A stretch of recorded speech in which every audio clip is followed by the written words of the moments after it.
Chapter 1647. Because Zhao Ping was crying and talking, the white tiger's eyes were fixed on Zhao Ping. Zhao Ping's heart suddenly tightened, and her legs trembled even more. Could it be that this tiger wanted to eat her? If only she hadn't made a sound just now, she would have attracted the white tiger's attention. Otherwise, the people in the courtyard might not necessarily eat her. Roar! The white tiger bared its fangs and roared at Zhao Ping again. Zhao Ping was so frightened that she fell to the ground and almost peed her pants. What should she do? What should she do? Was she going to die now? She didn't want to die. Could the heavens come and save her? Why was she so miserable? Liang Jinxiao saw that the white tiger's target was Zhao Ping. And her heart tightened. No matter what, Zhao Ping was her daughter.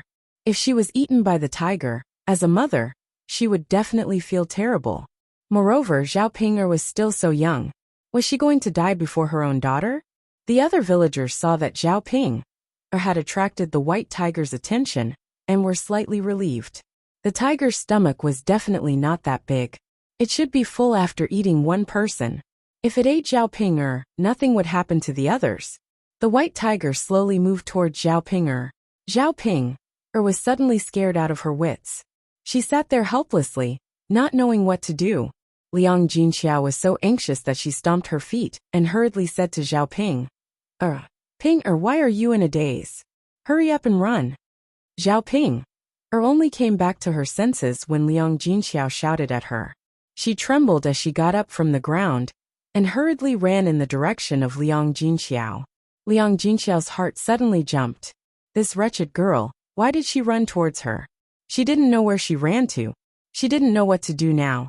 What if Zhao Ping ran to her and got her into trouble? It was a small matter if she was alone, but there were two children. It was inconvenient to run with two children. Wouldn't it put the two children in danger? The white tiger's gaze was still following Zhao Ping. When Zhao Ping rushed to Liang Jinxiao, it also rushed towards Liang Jinxiao. Liang Jinxiao suddenly panicked.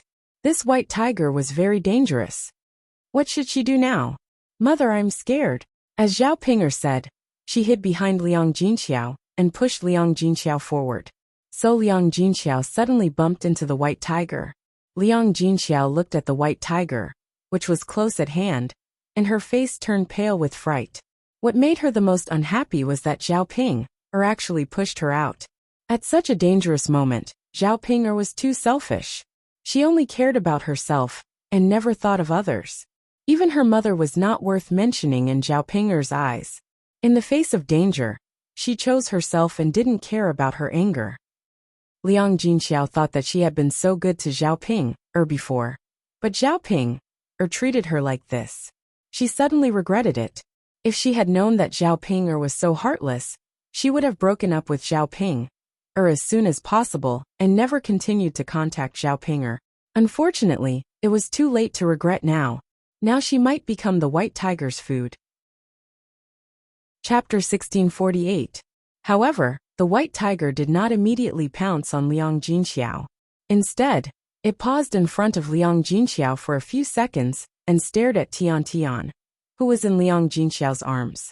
Liang Jinxiao thought that the white tiger was after Tian. Her heart suddenly tightened, and she held Tian tightly in her arms.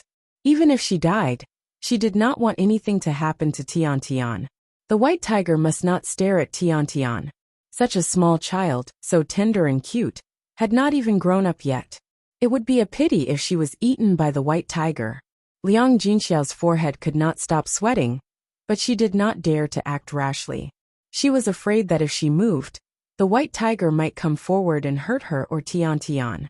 The white tiger circled Liang Jinxiao a few times, but it did not intend to eat Liang Jinxiao. Liang Jinxiao did not know the white tiger's intentions. She only felt that it was very scary. What should she do if this went on? She could not continue to stand like this and let the white tiger circle around her, right? Zhao Ping saw that the white tiger was finally not staring at her. The stone in her heart was put down, and she felt that she had been reborn and saved. As for Liang Jinxiao, although she was a little worried, she did not feel guilty about her actions. Zhao Ping whispered to Liang Jinxiao, "Mother, just give the baby to the tiger." Let it eat her, and you'll be fine. Liang Jinxiao looked at Zhao Ping'er in disappointment. She did not know how Zhao Ping'er had the nerve to say such a thing. How did she give birth to a bastard like Zhao Ping'er as a daughter? Now that she finally saw Zhao Ping'er's true colors, she should not pay attention to such a bastard, let alone feel sorry for her. Even if Zhao Ping'er had become the white tiger's food, she should not care. You beast, shut up. Liang Jinxiao scolded. Zhao Ping'er pursed her lips and said, Mother, I'm just concerned about you. She's just an irrelevant little bastard. Why do you care if she lives or dies? Keeping your own life is the most important thing. Liang Jinxiao almost fainted from anger at Zhao Ping'er. She actually had the nerve to say such things. He said it was for her own good. If he really cared about her, he shouldn't have pushed her out just now. Since she had done such a thing, it meant that she didn't care about her mother at all. You don't have to be so hypocritical. Liang Jinxiao suppressed the anger in her heart and replied. If she was lucky enough to survive this time, she would never acknowledge this daughter of hers in the future. Her life or death had nothing to do with her. Roar! The white tiger roared again, as if it was angry. Liang Jinxiao closed her eyes in despair. She reckoned that she and Tian would be eaten by the white tiger together. To Liang Jinxiao's surprise, Tian was suddenly taken away from her hand. Liang Jinxiao opened her eyes abruptly and saw the white tiger holding Tian in its mouth. Liang Jinxiao immediately reached out to snatch Tian back. However, to Liang Jinxiao's disappointment, the white tiger turned around and ran away with Tian in its mouth. Tian! Liang Jinxiao exclaimed in shock. This tiger was really going to attack Tian. What should she do now? If Tian was taken away by the tiger, it meant that she was going to be eaten by the tiger. Tian had met with mishap in her hands, and it was her fault for not protecting her well. If such a tragic outcome really happened, she would feel guilty for the rest of her life, and would feel that she owed this child.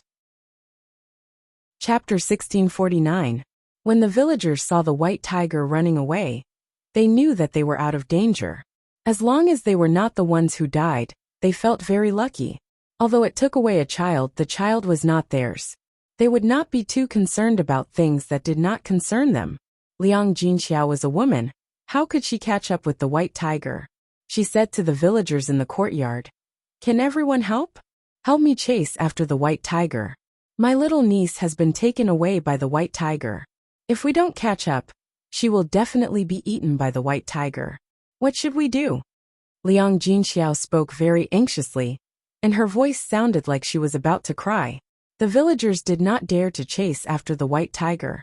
It was already very lucky that the white tiger could leave.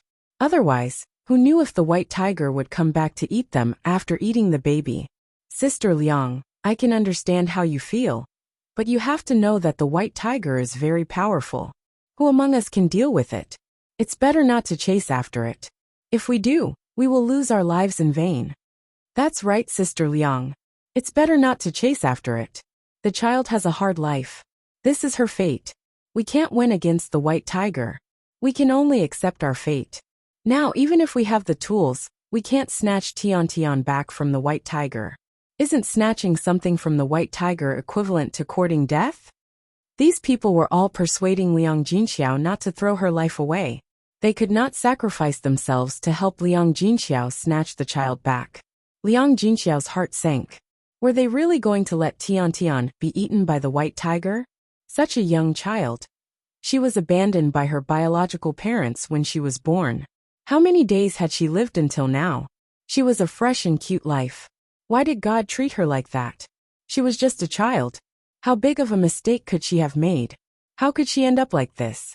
The more she thought about this, the more Liang Jinxiao's tears flowed uncontrollably. Zhao Ping'er glanced at Liang Jinxiao. She really did not understand why Liang Jinxiao was crying. Tian was not her biological granddaughter. It was not a big deal. If she was eaten, so be it. Could it be that when someone else's family died, her mother had to run over to mourn for them?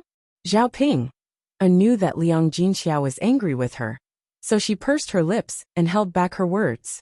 When White Tiger rushed out of Zhao Yun'er's courtyard, Little Black suddenly rushed out and blocked White Tiger's path. It roared at White Tiger fiercely. Woof woof woof, woof woof woof. Little Black seemed to be telling White Tiger to quickly put Tian down. However, the White Tiger only looked at Blackie with contempt and didn't care about it at all. Blackie was afraid of the White Tiger, but when it saw the little master that the White Tiger was talking about, it had to protect the little master, no matter what. Woof woof woof, woof woof woof. White Tiger ignored Little Black and prepared to take a detour. However, Little Black suddenly ran towards White Tiger and prepared to snatch the person from White Tiger. Unfortunately, Little Black was not as big as the White Tiger. After it rushed up, it was knocked away by the White Tiger and fell to the ground, unable to get up. This time it was a little painful. In addition, the injury from last time had not completely healed. Little Black was in so much pain that its legs were trembling. White Tiger immediately ran away. Its speed was very fast, like a gust of wind. Little Black barked a few more times behind White Tiger. Seeing that the situation was not right, it endured the pain and quickly chased after White Tiger. For a moment, Zhao Yun'er's courtyard fell into silence. Chapter 1650. Dowda was scared out of his wits. Although he was not the one who was eaten, he was still traumatized by the experience. She was a child after all. Even the adults were scared, so how could a child bear it? Dowda walked to Liang Jinxiao in tears and tugged at Liang Jinxiao's sleeve. Grandma, little sister was taken away by the tiger. What should we do? Can we save little sister? Will little sister come back? Liang Jinxiao wiped the tears from the corners of her eyes and patted Dowda's head. Alright Dowda, don't cry.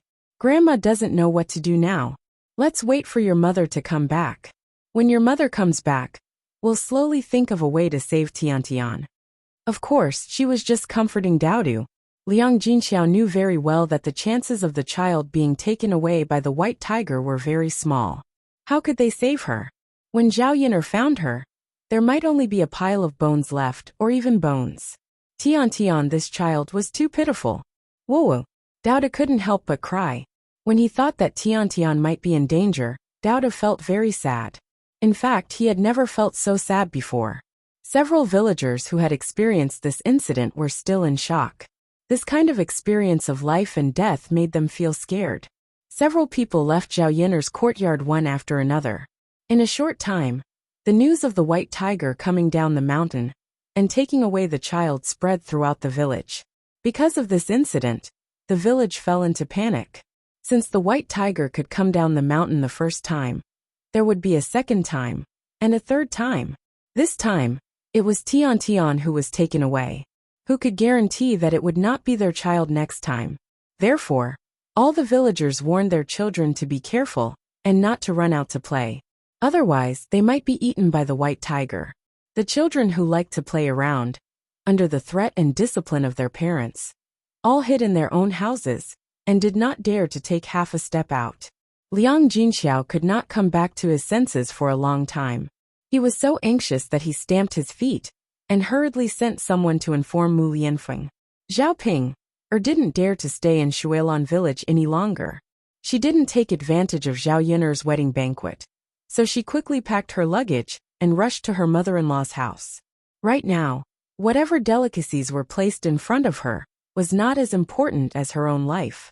Without life, one would not be able to enjoy any blessings. When Mu Lianfeng heard the news and rushed back to the village, Zhao Yun'er and Mulan had just returned from Yang City. The smile on Zhao Yun'er's face suddenly stiffened when she heard that Tian had been taken away by a tiger. She asked in disbelief, "Mother, what did you say? Tian was taken away by the White Tiger?" Liang Jinxiao cried and nodded. "Yes, Yun'er, it's all my fault. I'm your mother. I didn't protect Tian well and let her be taken away by the tiger." Zhao Yun'er comforted Liang Jinxiao. "Mother, don't blame yourself. What's the use of protecting Tian when she encountered a White Tiger? You don't have the ability to protect her at all. Now is not the time for us to be sad. We have to think of what to do." Zhao Yun'er frowned and thought for a moment.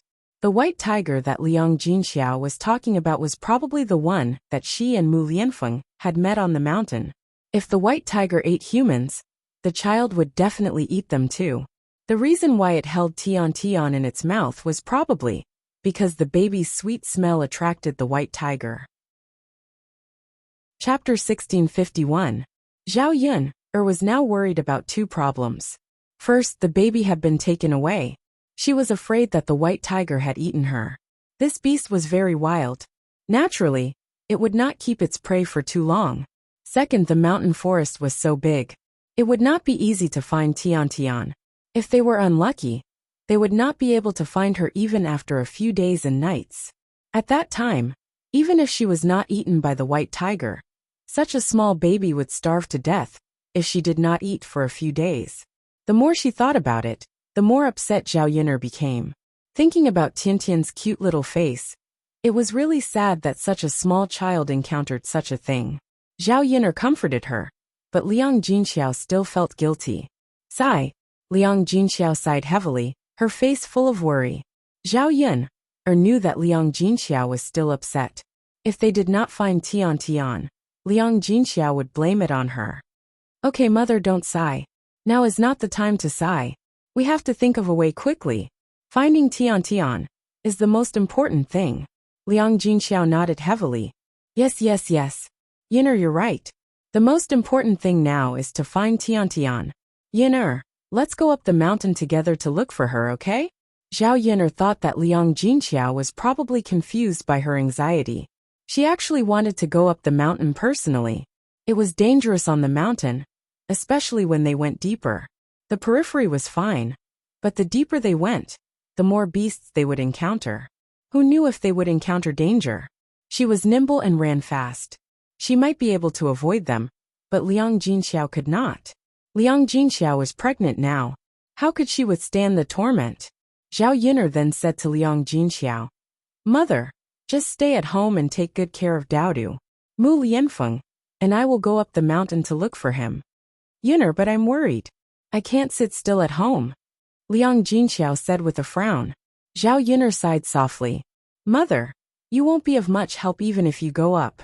If anything happens, Mu Lianfeng, and I will still have to take care of you. The meaning of Zhao Yun'er's words was self-evident, that Liang Jinxiao was a burden to her. Liang Jinxiao lowered his head. After a moment of silence, he finally nodded in agreement. All right, Yun'er, go ahead. Do you want your father and the others to go as well? The more the merrier. Zhao Yun'er shook her head. Mother, there's no need. It's too dangerous on the mountain. Father doesn't need to come with us. Sigh. All right then. Then be careful.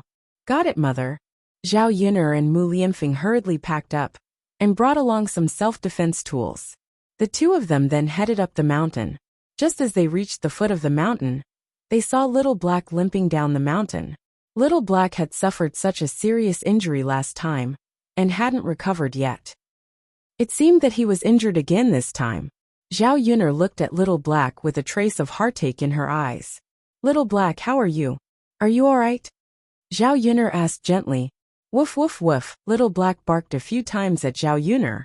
Zhao Yun'er saw how anxious Little Black was and knew that something was wrong. She asked, Little Black, what's wrong?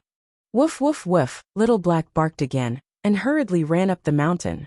Zhao Yun'er seemed to have sensed something and hurriedly said, Mu Lianfeng, hurry up and follow Little Black. Little Black should know where Tian Tian is. Chapter 1652. The two of them followed behind Little Hay and walked into the forest. After walking for about half an hour, Little Hay suddenly stopped. His black eyes turned, and he licked Zhao Yun'er's fingers. Zhao Yun'er understood what Little Hay meant. Little Hay wanted to say that Tian Tian and the white tiger were here. Zhao Yun'er squatted down and patted Little Hay's head. She said to Little Hay is awesome. You actually found us. I'll reward you with a drumstick later. Little Hay wagged his tail and continued to lick Zhao Yun'er's palm. Mu Lianfeng's brows became more serious. There was a cave in front of where the two of them were now. It should be the white tiger's nest. However, although they knew that Tian Tian was here, the two of them did not dare to act rashly. The white tiger was too dangerous. The two of them were not able to deal with it at all. The first time Mu Lianfeng killed a tiger, it was because that tiger was not as powerful as this white tiger.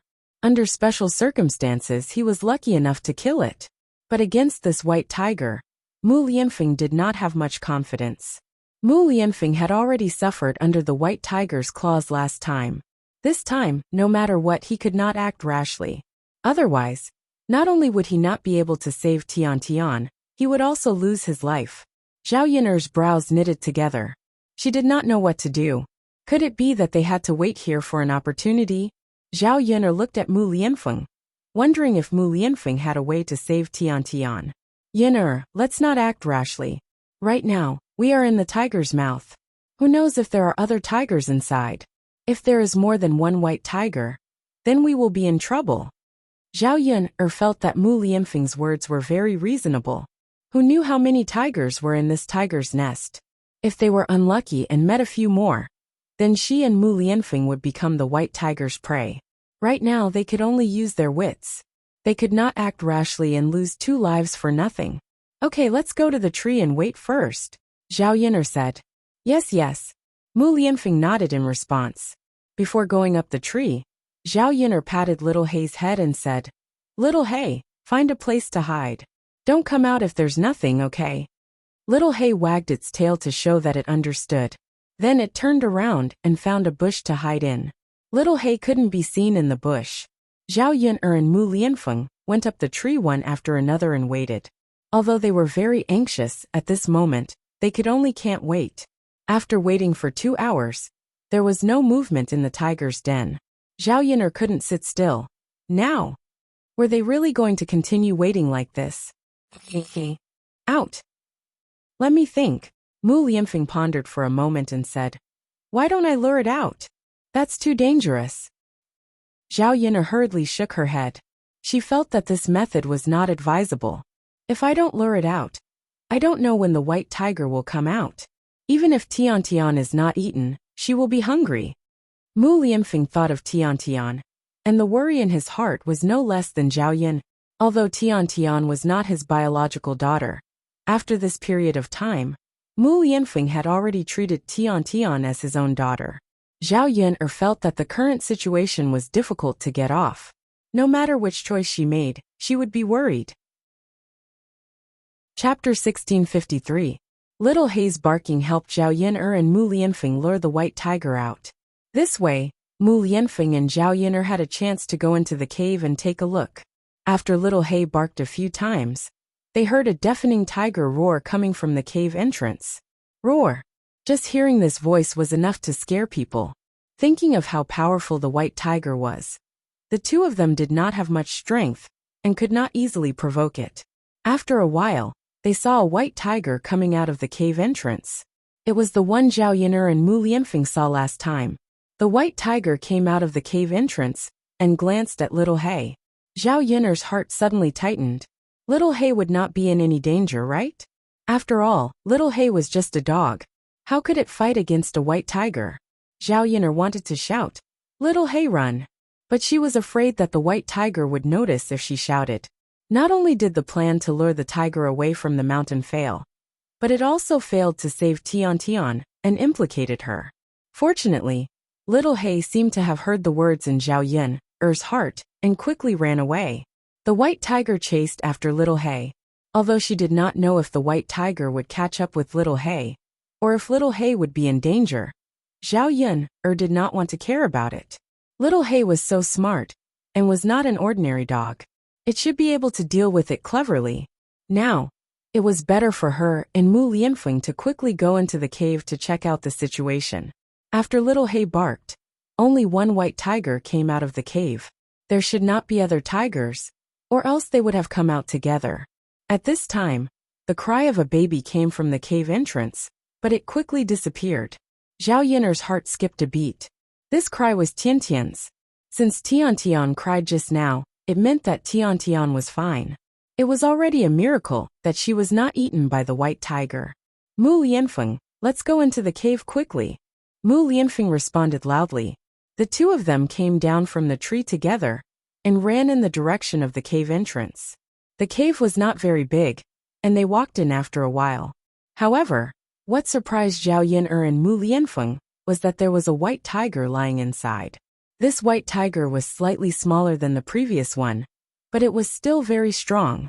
The two tigers stayed in the cave, One was a male and the other was a female. The one that chased after Little Hay was a male tiger, was a female this time. The one in the cave was a female. The most surprising thing was that the white tiger didn't seem to have any intention of hurting Tian. Instead, it let Tian lie on its chest. Tian guessed that she was hungry. She held White Tiger's breast with her small hands and sucked on it with a smack sound. The White Tiger looked at Tian as if it was looking at its own child. But when Zhao Yin'er and Mu Lianfeng rushed in, the White Tiger's eyes suddenly became very tired. When it looked at Mu Lianfeng and Zhao Yin'er, the two of them felt a chill in their hearts. The two of them were stunned. The White Tiger could pounce on them at any time. They did not dare to move half a step. The current situation made them even more anxious. They had already come in, but who knew that there would be a white tiger? However, the white tiger was not easy to deal with. It was hostile to the two of them. As long as they took a step forward, it could get up at any time and pounce on them. What should we do? Zhao Yin'er asked in a low voice in Mu Lianfeng's ear. Directly snatch it? It seemed impossible. Whether they could deal with this white tiger. Zhao Yin'er knew her own limits. Mu Lianfeng did not answer. He also did not know. Chapter 1654. For example, when the tigress had her own cub, it was like this. Right now, this tigress treated Tian as its own child. Not only did it not eat Tian, but it also had to feed Tian. If they were to snatch Tian away now, to the tigress, it would be the same as snatching away its child. It would never allow it. If they were to forcefully snatch Tian away, they would be the ones to get hurt and suffer losses. They were afraid of angering the tigress. Originally, the tigress did not intend to hurt Tian, but in the end, it changed its mind and ate Tian. If that happened, it would be too late to regret it. If Tian was not lying on the tigress' chest and drinking milk, the tigress would probably have gotten up from the ground and attacked them. Seeing that Zhao Yin'er and Mu Lianfeng had not left, the tigress raised its fangs, as if threatening Zhao Yin'er and Mu Lianfeng to quickly get out of the cave. If they did not leave, it would not be polite. Zhao Yin'er and Mu Lianfeng looked at each other. At this moment, there was movement outside the cave. It seemed that the tigress was coming back. Yin'er, let's hurry up and leave first. It should be fine tomorrow. We'll find a chance to come again next time. In order to comfort the two of them, Mu Lianfeng pulled Zhao Yin'er's hand, and the two of them hurriedly retreated from the cave. Sure enough, not long after the two of them came out, they saw the tigress return and enter the cave. They did not retreat in time. They were afraid that if they bumped into the white tiger, the situation would be very bad. Yin'er, the plan to lure the tiger away from the mountain can be used once, but it won't work a second time. Although it's a tiger and not a human, it's not too stupid. It's completely useless for us to waste time here now. Then what should we do? Tian, are we not going to save her? Mu Lianfeng sighed and said, I want to save her too, but it's not something that can be done just because I want to. This white tiger has gone back. How can we deal with two tigers? Why don't we go back now and think of a way?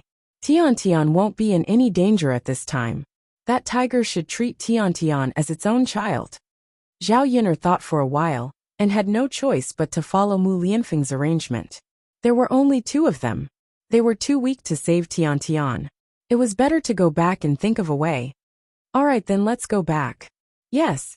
The two of them quietly walked around the entrance of the cave and headed down the mountain.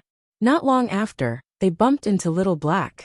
Just now, after Little Black lured the white tiger away, it hurriedly hid, so it was not caught by the white tiger. If it wasn't for the fact that there was another tigress in the cave, Tian would have already been rescued. However, because Little Hay had been running too vigorously and his previous wound had not healed, his leg was injured and his wound was torn a little. Seeing Little Hay like this, Zhao Yin'er felt very distressed. She quickly carried Little Hay up and didn't let Little Hay continue to walk. When he returned, he still had to treat Little Black's wounds and bandage it with herbs. He didn't want Little Black to jump around for the next few days. He had to recuperate properly, otherwise, Little Black would be in danger. Sometimes, an animal's life was much more fragile than a human's. After it was injured, it had to be taken good care of. Yuner, let me carry him. Mu Lianfeng reached out and took little Hay from Zhao Yuner's hands. Now that little Hay had grown up a little, it weighed more than 10 to 20 caddies.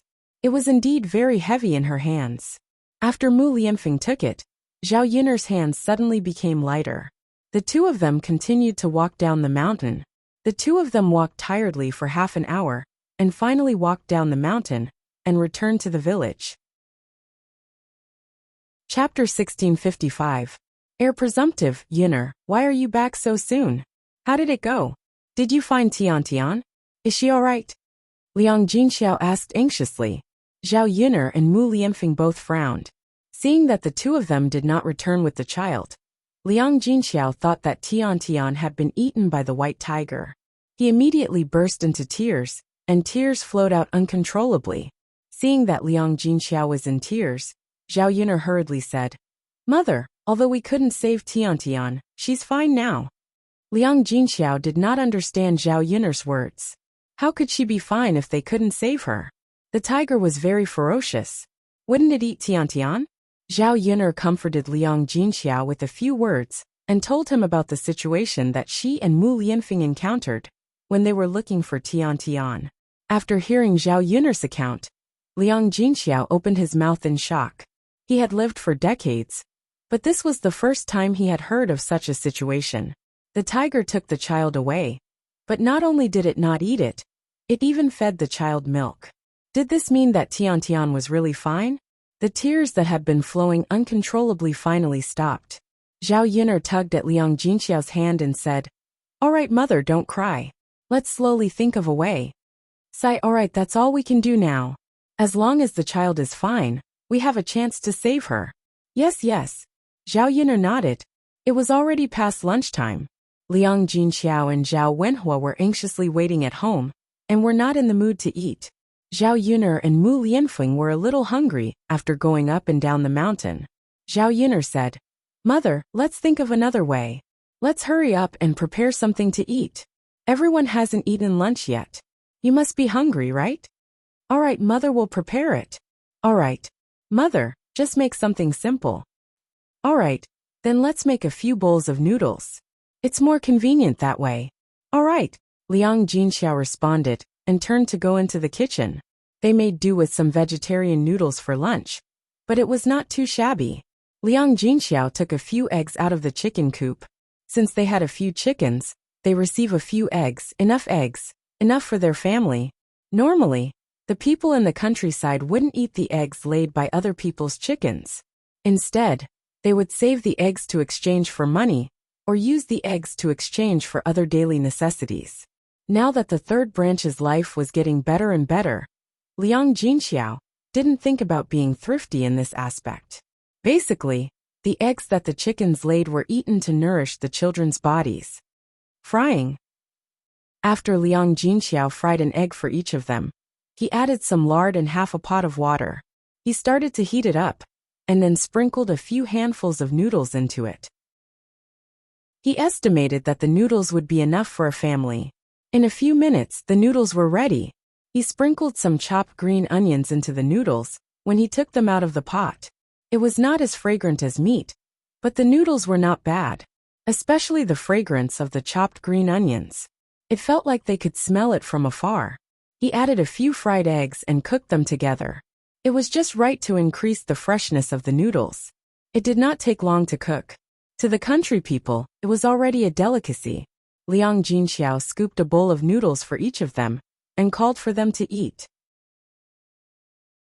Chapter 1656. Liang Jinxiao hurriedly stopped Zhao Yuner. Yuner, eat slowly. Don't eat in such a hurry, or you'll burn your throat. The noodles are very hot. You should blow on the noodles to cool them down before eating. Zhao Yuner nodded in embarrassment. She was too impatient, like a child. People had to feel comfortable when they were full. Otherwise, it would be too uncomfortable when they were hungry. Mu Lianfeng held the noodles in his hands and stood in the courtyard, slowly eating them. The strong fragrance of the noodles spread throughout old Zhao's courtyard.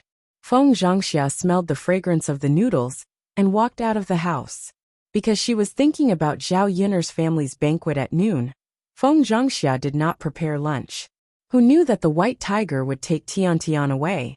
Feng Zhangxia was afraid that Zhao Yuner would come back from the mountain after a while, so she had been waiting. If Zhao Yuner came back, she would be able to eat. If she waited and Zhao Yuner prepared a banquet, she would not be able to eat the food from Zhao Yuner's family after she was full. Unfortunately, she waited for more than 3 hours. It was already 1 or 2 o'clock in the afternoon. It was past mealtime, and her stomach could not bear it. Yuner, third sister-in-law, why are you eating? Feng Zhangxia frowned slightly, and her tone was somewhat questioning and dissatisfied. Liang Jinxiao looked up at Feng Zhangxia in confusion and replied, Sister-in-law, what's wrong? Can't we eat? It's already past noon, and no one has eaten. So we just made some noodles to fill our stomachs? Is there something wrong? Feng Zhangxia's face suddenly darkened. Didn't they say that they were going to prepare a banquet at noon? Now that Zhao Yuner had finally come back, the third branch only made some noodles. Wasn't she waiting in vain? Third sister-in-law, isn't your family preparing a banquet at noon? Don't you want to prepare it? Why are you only eating noodles for lunch? Liang Jinxiao frowned slightly and explained to Feng Zhangxia, Sister-in-law, Yuner just came back and she's hungry. If they were to prepare for the banquet at this time, who knew when they would be able to eat it? Why don't we make some noodles for lunch? It's convenient and fast, and we don't have to go hungry. The corners of Feng Zhangxia's mouth twitched a few times, and her face was extremely ugly. Usually, the banquet was prepared at noon. Now that the third branch had not prepared anything, could it be that they were not going to prepare for the banquet? Then wouldn't she have lost a good meal for nothing? Third sister-in-law, your family has bought all the vegetables. If you don't prepare the banquet today at noon, and wait until tomorrow at noon, the vegetables you bought will probably spoil in this season, especially the meat. Yuner had spent money on it. She couldn't let it go to waste. I saw that Yuner bought a lot of groceries today. Your family won't be able to finish them all. Liang Jinxiao said, Sister-in-law, it's okay. The banquet will be prepared at night. The vegetables won't spoil as long as they don't stay overnight. We're a family. We can eat whatever we want at noon or at night. There's no need to be so particular. Besides, Yuner did have something to do today, so she was delayed. Don't you think so, sister-in-law? Feng Zhangxia quickly nodded and said, Yes, yes, yes. Third sister-in-law, you're right. Our old Zhao family can eat together, either at noon or at night. The banquet is still necessary. After all, it's for the sake of celebration. Feng Zhangxia's originally gloomy face suddenly looked much better. Chapter 1657. Zhao Yuner rolled her eyes in her heart. This Feng Zhangxia, although her mouth sounded nice, in fact, who didn't know that she was thinking about her family's food in her heart? It was true that other people's things were good, and she couldn't wait to take a little bit of advantage. Liang Jinxiao responded, and the smile at the corner of his mouth was a little resentful. Zhao Yuner also didn't pay attention to Feng Zhangxia at all. The banquet at night indeed had to be prepared. The meat that was bought must be eaten on the same day, otherwise it would be easy to spoil. After all, the weather was getting hotter, and there was no refrigerator in ancient times. Thinking of the refrigerator, Zhao Yuner suddenly thought of using saltpeter to make ice. When she was young, not every house had a refrigerator, but the people in the village would sell popsicles and ice cream. At that time, a popsicle cost 2 cents, but they ate it with relish. The person who sold the popsicles would put the ice into a box, and then cover it with a quilt. This way, the temperature would be kept low, and the ice in the box would not melt. This was equivalent to a small, simple refrigerator. In the era where refrigerators were rare, this method was used to preserve the popsicles. If she were to use saltpeter to make ice now, she could put the ice into a small sealed box, and then cover it with a quilt. This way, even if the weather was hot, she could put the food or ingredients from last night into this simple refrigerator. It wouldn't spoil, and it wouldn't waste the ingredients. This would have to wait until she had time to do it, and she was not in the mood at all. As long as Tian didn't come back, her heart would be in suspense. She didn't want to organize the banquet at night. She thought that even if she didn't organize the banquet tonight, she would have to make it up. It would be better to do it directly. After all, the ingredients were already bought. After a while, the noodles in Zhao Yiner's bowl were not so hot, and she swallowed the noodles in big mouthfuls. Liang Jinxiao also came out of the kitchen with a bowl of noodles. At noon, he made do with the noodles, afraid that it would be a waste if they couldn't finish it. At the banquet at night, there would be no leftovers, so Liang Jinxiao estimated that he made a bowl for each person. When she finished filling her bowl, the pot was filled with soup, so it wouldn't be a waste if she ate it. Zhao Yun'er glanced at Liang Jinxiao's bowl and saw that there were eggs in everyone's bowls except for Liang Jinxiao's. Zhao Yun'er frowned and asked, "Mother, why don't you have eggs? Didn't you cook one for yourself?" Liang Jinxiao smiled and replied, "It's fine. Yun'er, Mother doesn't need to eat. You too can eat." Zhao Yun'er's frown deepened. "Mother, how can you do this?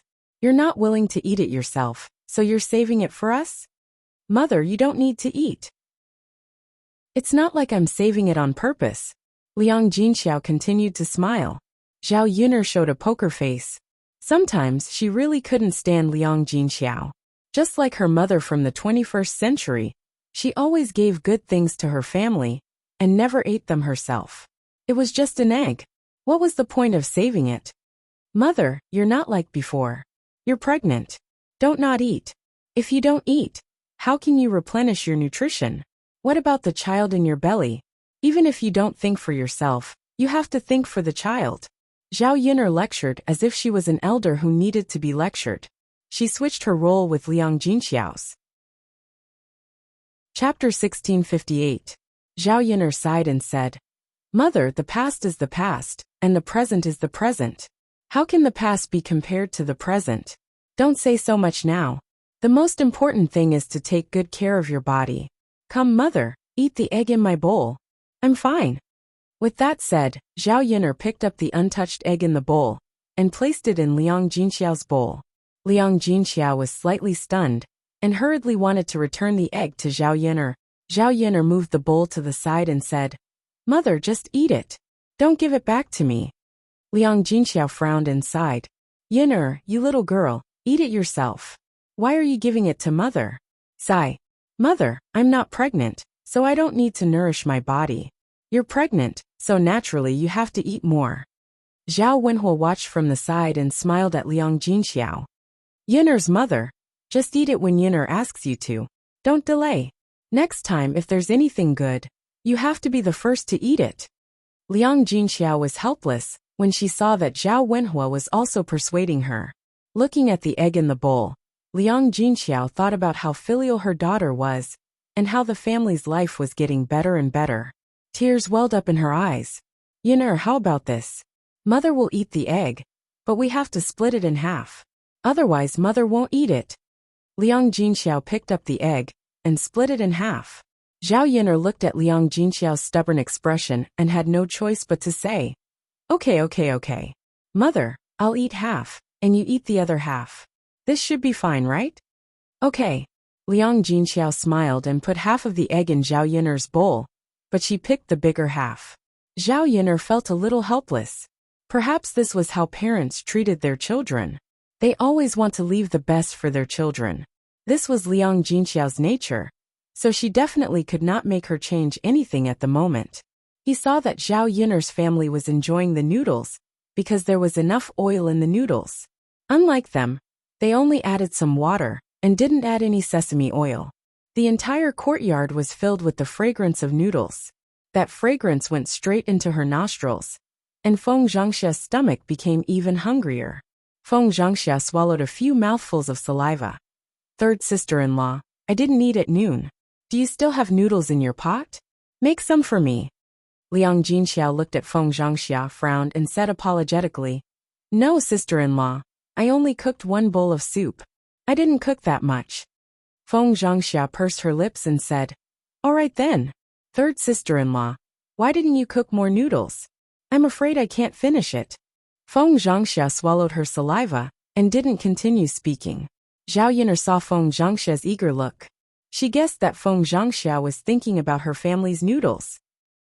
She was glad that Liang Jinxiao didn't cook so much. Otherwise, Feng Zhangxia would mention it. With Liang Jinxiao's temperament, she would definitely give it to Feng Zhangxia. Zhao Yun'er was full, and was about to leave when she saw 3 figures walking over from afar.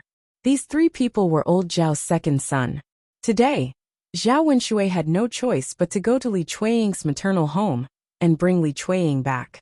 He stayed at Li Chueying's maternal home for lunch, so he came back at this time. Zhao Yun'er was a little disappointed when she saw that Li Chueying actually agreed to come back with Zhao Wenshui. If she came back to live with a scumbag like Zhao Wenshui, it meant that she would have to suffer in the future. Chapter 1659. Not only in ancient times, but also in the 21st century, under normal circumstances, women's contributions were not valued, and men took it for granted. But why did women have to contribute to their families? Because of their responsibilities to their families and children, women could not be cruel. Most of the time, they could only bear with it when they were wronged. In a marriage, they were always the one who was hurt. Sometimes letting go could save oneself. It all depended on whether the woman could give up her children, and whether she could be cruel enough. Li Chueying chose to come back this time, just as Zhao Yun'er thought. If it were for herself, she would not live with Zhao Wenshui anymore. But for her daughter's marriage, she had to come back. She could not be absent when her daughter was getting married, right? Today, Zhao Yun'er accompanied Zhao Wenshui to pick up the bride. She cried in front of her, and said that it was not easy for her these days. Li Chueying let it go, so she agreed to come back with Zhao Wenhua. However, Zhao Wenhua did not gain anything from going to Li Chueying's family this time. Zhao Yun'er found that Zhao Wenshui's face and eyes were bruised when he came back. He looked very miserable. Zhao Wenshui lowered his head, afraid that others would see the wound on his forehead. After all, it was a shameful thing. As a man, he was beaten and could not erase his face, so he was afraid of being ridiculed. The reason why Zhao Wenshui's face was so badly injured was that he went to Li Chueying's family. Li Chueying's family felt that their daughter was bullied by him, so they taught him a lesson. The wound was caused by Li Chueying's 2 older brothers. Although he was a man, how could he deal with Li Chueying's 2 older brothers alone? He could only be beaten. In addition, the purpose of his visit today was to pick up Li Chueying to go back to his hometown. If he resisted, would she still go with him? Obviously not. Therefore, even if he was wronged, he had to grit his teeth and bear it. But he didn't expect Li Chueying's 2 brothers to be so ruthless. They beat him so badly that he couldn't show his face in public. As soon as Zhao Wenshui and Li Chueying returned, old Zhao's family members hurried to greet them. They all greeted Li Chueying enthusiastically. "Second sister-in-law, you're back." "Second sister-in-law is finally back." "Second sister-in-law." After all, they were family. When Li Chueying came back, they had to say a few words. Otherwise, if Li Chueying ran away again, the second branch would cause trouble for the other branches. If Li Chueying didn't leave this time, old Zhao's family wouldn't have to deal with all these troubles. Li Chueying suddenly felt a little uncomfortable in the face of these people's enthusiasm. In fact, she was bitterly disappointed in Zhao Wenshui and old Zhao's family members. But she didn't expect them to treat her like this. It was really a little surprising. Hearing the noise outside, Zhao Baoshan hurried out of the room and said to Li Chueying, "Second sister-in-law, you're back. It's good that you're back. It's good that you're back." "Father," Li Chueying called. No matter what, Zhao Baoshan was talking to her, so she had to reply politely. Zhao Baoshan showed a rare smile when he called her. He had been sullen these days because of these trivial matters at home. As people got older, what they wanted most was a harmonious family and a happy family. Chapter 1660. Now that Li Chueying was back, Zhao Baoshan's mood improved a little. It meant that the family could get along harmoniously again. "Baoshan, you have to be careful. Don't bully your wife. If I find out, I'll break your legs." Zhao Baoshan warned him sternly. Zhao Wenshui pursed his lips and replied in a low voice with grievance. "Got it, Dad." The brothers around him also persuaded Zhao Wenshui. "Yes, second brother, father is right. Second sister-in-law must be sincere to live with you since she came back to live with you. You have to treat second sister-in-law well." Brother Baoshan, if you bully second sister-in-law again and she runs away, you'll be the one suffering. You should know how difficult it is to live alone during this period of time, when second sister-in-law is not around. So you have to treat second sister-in-law well. Brother Baoshan. For a moment, old Zhao's brothers and sisters-in-law all spoke up for Li Chuiying and criticized Zhao Wenshui. Zhao Wenshui was a little impatient. He had treated Li Chuiying badly before. But they shouldn't criticize him like this, right? If it weren't for Zhao Baoshan's presence, Zhao Wenshui wanted to retort. However, he was afraid that Zhao Baoshan would punch him, so he could only swallow his words. Old Zhao's family chatted for a while before Hu Chunhua came out of the room. Old lady, second sister-in-law is back. Yes, Mom, second sister-in-law is back. After hearing their words, Hu Chunhua just glanced at Li Chuiying indifferently and said, You finally know to come back. Li Chuiying's face immediately darkened when he heard Hu Chunhua's words.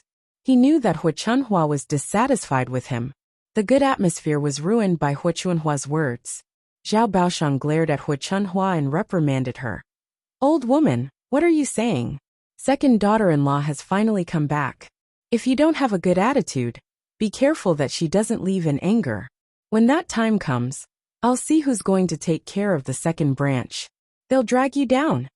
Hu Chunhua became obedient after being scolded by Zhao Baoshan. Unlike the rest of old Zhao's family, Hu Chunhua was the first to notice the scar on Zhao Wenshui's face. Hu Chunhua quickly asked, Second brother, what happened to your face? How did you get hurt like this? Everyone finally noticed the scar on Zhao Wenshui's face when Hu Chunhua said this. Yeah, second brother, what happened to your face? Why is it swollen like a pig's head? Second brother, your face is badly hurt. Are you okay? Who hit you? Zhao Wenshui glanced at Li Chuiying when he was asked this question. He lowered his head and said aggrievedly, My face got hurt because I went to bring Jinger's mother home. What do you mean? Second brother? What do I mean? What do you mean? I was beaten up by Jinger's two uncles. They were so ruthless that my face got beaten up like this. Hu Chunhua immediately exploded when she heard that he was beaten up by Li Chuiying's two older brothers. She angrily scolded. What? Second brother, Jinger's uncles dared to beat you up like this? This is too much. They beat you up in his house. Aren't they afraid of injuring or crippling him? Chapter 1661. Mother. Li Chuiying felt very uncomfortable after being scolded by Hu Chunhua. She stopped him? Why did she stop him? Her brothers were standing up for her. Zhao Wenshui was in the wrong. What was wrong with teaching him a lesson? If she ran over to stop Zhao Wenshui after he was beaten, her two brothers would feel disappointed. Hu Chunhua's mouth was unforgiving. She scolded and rolled her eyes. Don't say that my second son doesn't treat you well. Look at you. You're the same. You don't care about your own man. Who do you expect to care about him for you? Seeing the injury on Zhao Wenshui's face, Hu Chunhua, as his mother, felt very uncomfortable. No matter how bad her son was, she should be the one to teach him a lesson. It was not someone else's turn to teach him a lesson. Hearing Hu Chunhua's defense, Zhao Wenshui felt a lot better. The people in old Zhao's family all defended Li Chuiying and scolded him. His mother loved him the most. Sometimes when a man treats you badly, you have to think about whether it's your own problem. How can a man treat a woman who doesn't care about her own man and doesn't care about him? Li Chuiying saw that Hu Chunhua was getting more and more insatiable. He wanted to refute, but Zhao Baoshan scolded him in advance. Zhao Baoshan's face was cold as he scolded Hu Chunhua. You only know how to protect your own son. Don't you know why your second son was beaten? You know what kind of bastard he did. Let's not talk about how he treated Jinger's mother and made her leave. Let's talk about what happened between him and Widow Qian. If your daughter was bullied like this and your son-in-law came back, would you beat him up? I think your second son should be taught a lesson like this. It was a good beating. It was worth it. If he didn't beat him up, he wouldn't have remembered this lesson. After Zhao Baoshan taught her a lesson, Hu Chunhua's arrogance was reduced by a lot. She could be arrogant in front of her wife, but she was afraid when Zhao Baoshan scolded her. How could she not understand the logic of Zhao Baoshan's words?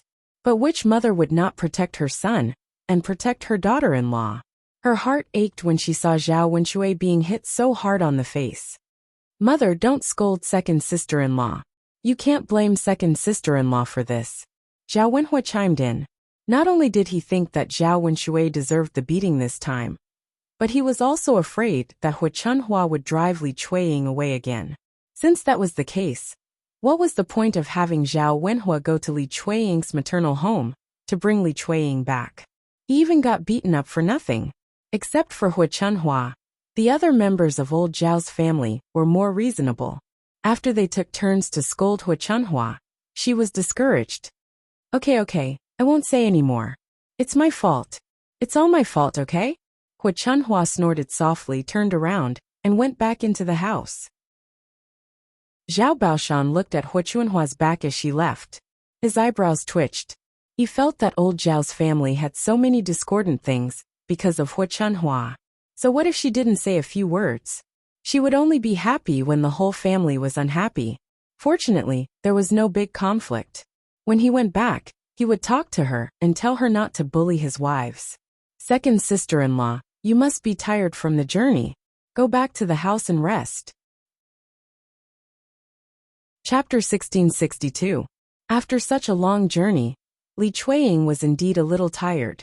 After listening to old Zhao's family, she went into the second branch's house. Old Zhao's family, who had gathered together, also dispersed. This was because the news of the white tiger coming down from the mountain to the village had spread. During the day, the villagers didn't wander around the village, except for those who had to go out to do work. They were afraid that an accident would happen, and they would be eaten by the white tiger on the mountain. Nothing was more important than life these days. If you lost your life, you would lose everything. Zhao Yin'er felt that she shouldn't give up eating for fear of choking. The villagers didn't dare to go out, because they were afraid of the white tiger. She didn't think there was anything to be afraid of. If the white tiger really came down from the mountain, it would be easy to deal with it in the village.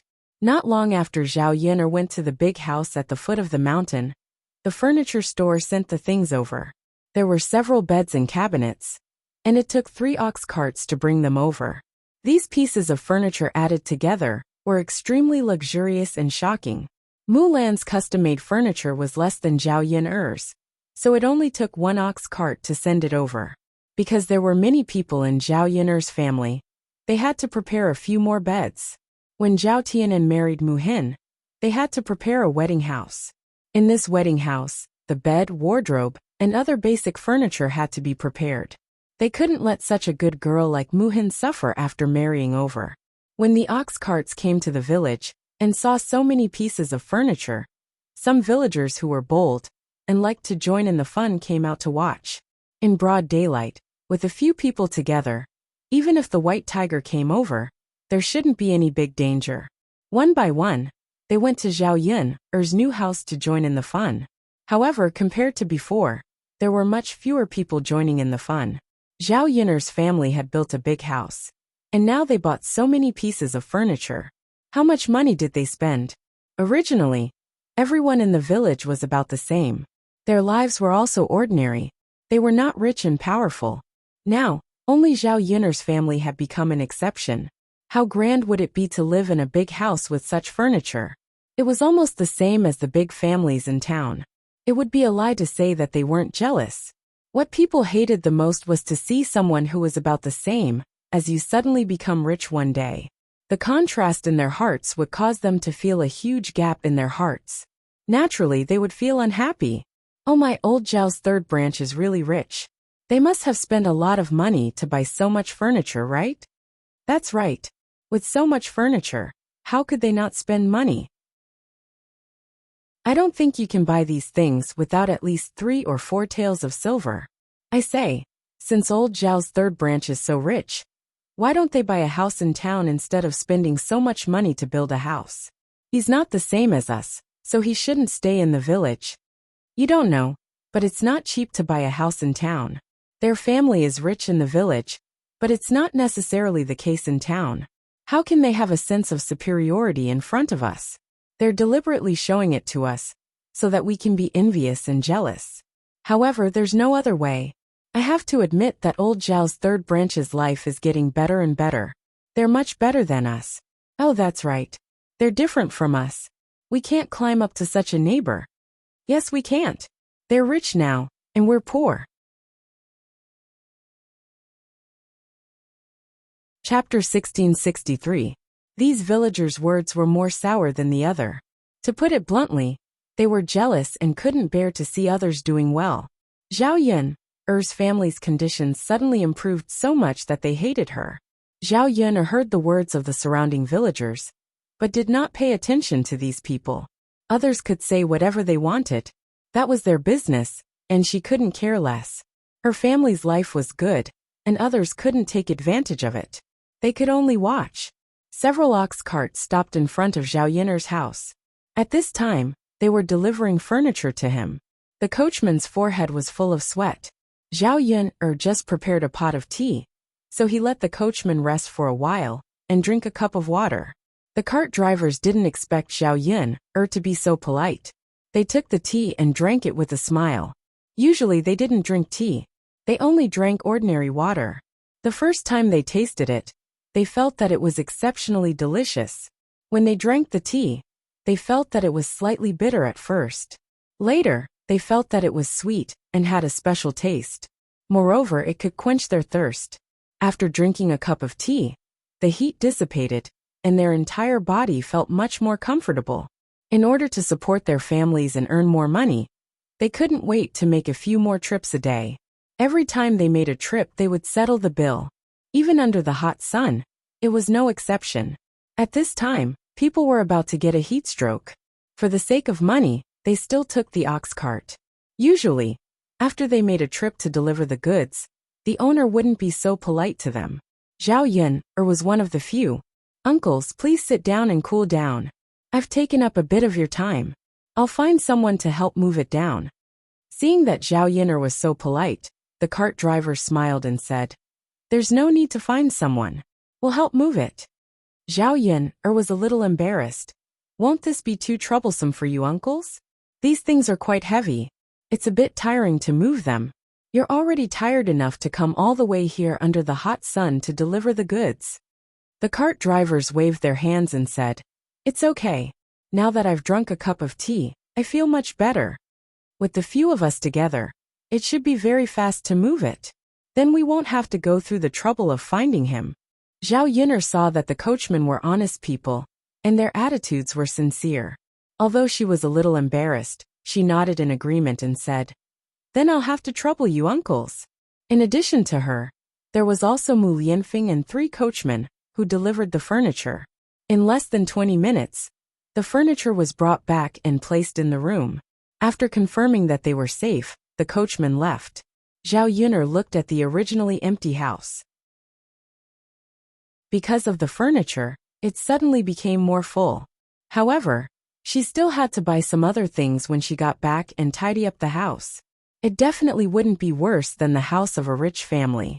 Now that all the furniture had been prepared, the third branch of the family could arrange to move into the new house. I'll pack up when I get back. I'll be staying in a new house tonight. When the surrounding villagers saw this, they couldn't do anything other than envy and jealousy. Who didn't want to live in a big house? However, they didn't have the money. Zhao Yun's family would probably need dozens of taels to settle this. How many families in the village could take out so much money? Chapter 1664. Zhao Yun really hadn't thought about holding a banquet. After all, holding a banquet wasn't a simple matter. It was rather troublesome. It seemed that there was such a custom in the village. Basically, when a new house was built, the people living in the new house would hold a banquet. I'll ask my mother about this later. Zhao Yun replied with a smile. It would be better if they didn't have to hold a banquet. If they had to, they would take care of it together with Liang Jinxiao. It wasn't as if their family hadn't held one before. The old lady nodded and said, That's good. If you want to hold a banquet, let me know. However, for the sake of celebration, Yunner girl, your family definitely has to hold a banquet. It's just for the sake of liveliness. Zhao Yunner smiled and agreed. The people in the village had eaten at Zhao Yunner's banquet last time. They knew that Zhao Yiner's family had prepared a lot of meat dishes that tasted very good. They would spend a few copper coins to join in the fun and freeload a meal. On the contrary, they profited. After giving the third branch's gift money, this favor would still be there. When their family held a banquet, the third branch would naturally have to return the gift money. Got it. Haha, today is a good day for your family. Granny is also happy to see it. Seeing the smile on the old lady's face, Zhao Yiner's heart warmed. Not everyone in this village was so bad. Some of them had good hearts. She didn't need to pay attention to some people. It was fine to interact with people with good characters. After arranging the furniture in the house, Zhao Yiner went to call Liang Jinxiao and Zhao Wenhua, so that they could prepare to move out of old Zhao's house. She went with Beichen Ming to the small rundown house that she had lived in for a few months to pack up her things. There weren't many things in the small rundown house. Other than a few quilts, there were only a few pieces of her clothes. Very quickly, after 2 or 3 rounds of moving, everything was moved to the new house. As for the third branch, Zhao Wenhua, Zhao Tianan and Liang Jinxiao were there. There was more than enough manpower. The people from the first branch, the fourth branch, and Li Chuiying helped out a little. In a short while, the third branch's room was emptied. The first branch was not a good person. They took the initiative to offer help. Feng Zhangxia thought that if the third branch emptied the room, they would be able to make a wedding room for Tianhu. Naturally, she would be more attentive at this time. What if the third branch did not give the room to the first branch, but gave it to the other 2 branches? As for the fourth branch, they had always been on good terms with the third branch. Zhao Wentao and Qian Hongzhao were both good people. They were usually happy to help, so they helped to move things together. Li Chuiying remembered that when she fell into the latrine pit, it was Liang Jinxiao who did not mind her, and pulled her up.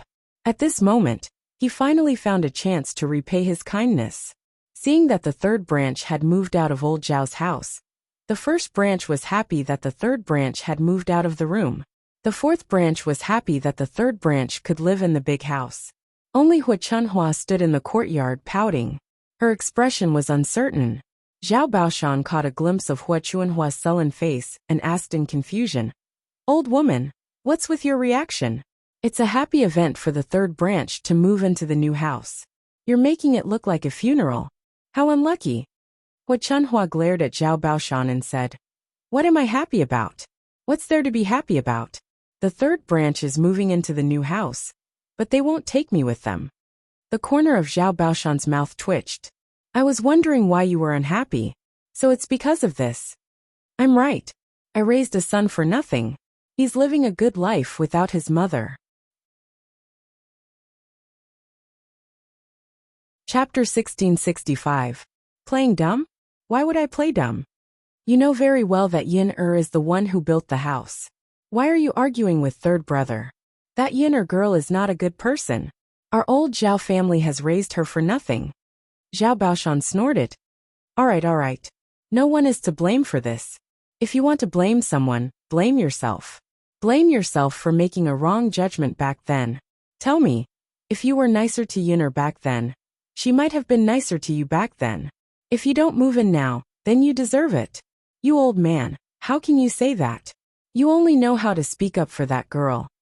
Hua Chunhua complained with great dissatisfaction. I'm not speaking up for anyone. I'm just speaking the truth. If you're nice to others, they'll be nice to you. As a grandmother, don't use your seniority to oppress others. Don't flaunt your seniority. Hua Chunhua realized that she couldn't win against Zhao Baoshan in an argument. What kind of magic potion did the third branch feed her old man? He was always speaking up for them. Seeing the third branch moving in and out of the house, Hua Chunhua felt even more uneasy. She also had to build a new house. She couldn't live worse than the third branch, so that Zhao Yin could be proud. By the time Zhao Yin finished moving in and arranging everything, it was already 4 or 5 o'clock in the afternoon. Seeing that the sun had dimmed a lot, it seemed that it was time to prepare dinner. Zhao Yin had already bought the ingredients in the morning and moved them to the new house. She just needed to prepare some dishes and cook them. With Liang Jinxiao around, the two of them got busy very quickly. Qian Zhuzhao enthusiastically helped to wash and pick the vegetables, while Zhao Yun'er was in charge of cooking. Mu Lianfeng saw that Zhao Yun'er had bought a fish back. It weighed about 2 to 3 catties, and could be cooked several big bowls. Zhao Yun'er wanted to eat braised fish, so she bought a big one. She just wanted to slice the fish and make some fish soup. When the whole family was eating together, old Zhao's family probably didn't care about the side dishes. They didn't usually eat meat dishes. What they rarely ate was meat. They bought 2 catties of meat and braised it in a big bowl.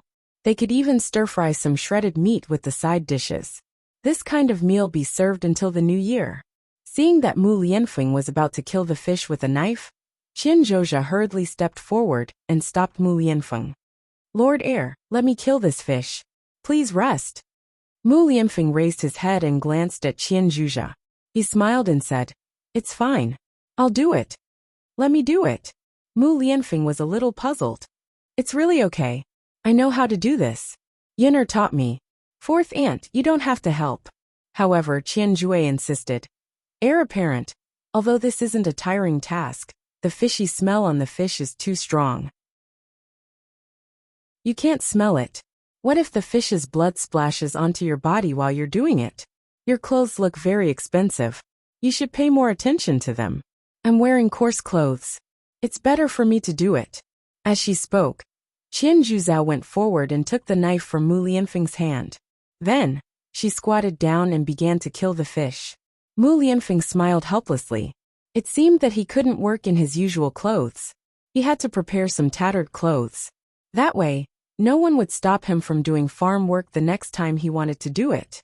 Mu Lianfeng lowered his head and glanced at Qian Zhuzhao killing the fish. He had to admit that Qian Zhuzhao was much more skilled than him.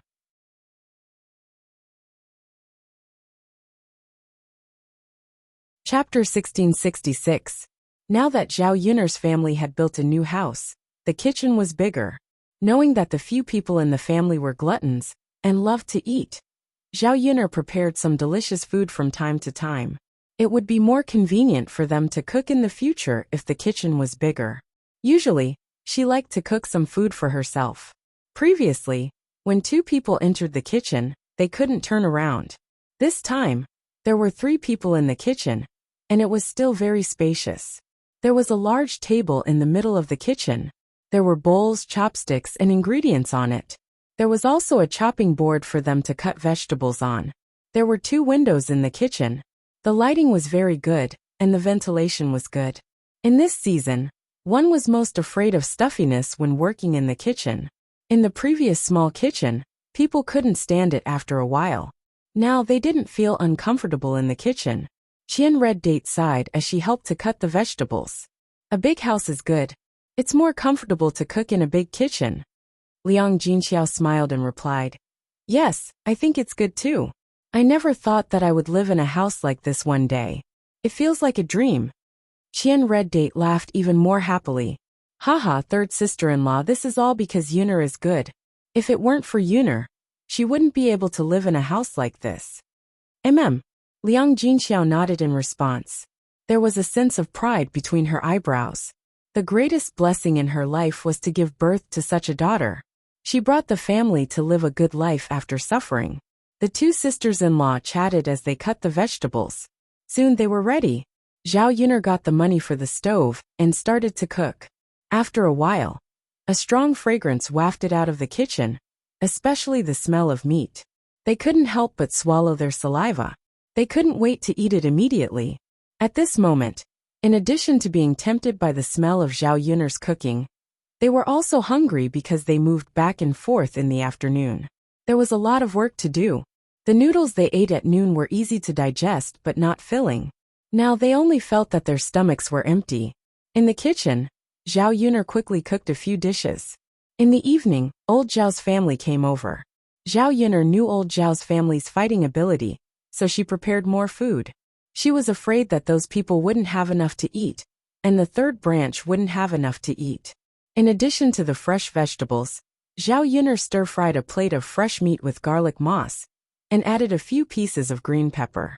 The aroma of the fresh meat made people drool even more. In addition, he also prepared a bowl of loofah egg soup, and a plate of scrambled eggs. In total, there were more than 10 dishes on the table. Yunner girl, that's enough. You don't have to cook anymore. Qian Hongzhao hurriedly said after seeing Zhao Yunner cook so many dishes. He was afraid that Zhao Yunner would cook too much and not be able to finish it. If he couldn't finish it in this season, it would go bad easily. What a waste. Zhao Yunner glanced at the dishes on the table. She was not sure. Under normal circumstances, 10 or 20 dishes would be enough. However, old Zhao's gluttonous family members, especially Zhao Wenshui, could eat a lot by themselves. After hesitating for a while, Zhao Yunner said, "Fourth aunt, let's cook a few more dishes. Anyway, there are still dishes." "Hey girl, you're really not shabby when you're inviting people." "It's my duty," Zhao Yunner said while her hands didn't stop moving.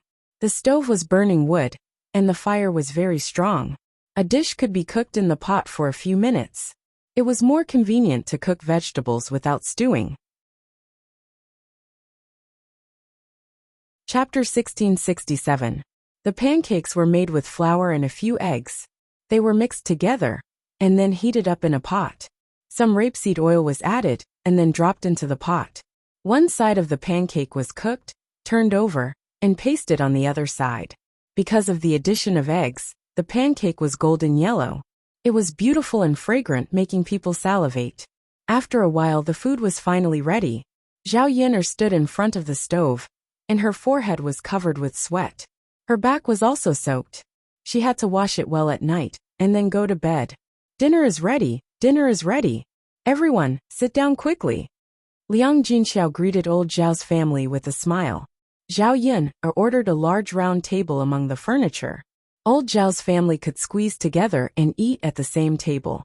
Under normal circumstances, a table could not sit so many people. The women had to stand and not eat at the table.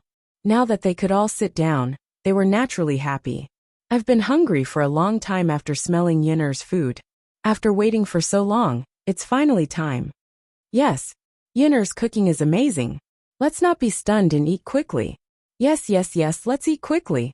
Old Zhao's family was together and did not stand on ceremony. It was rare for them to eat such good food, so they immediately ate heartily.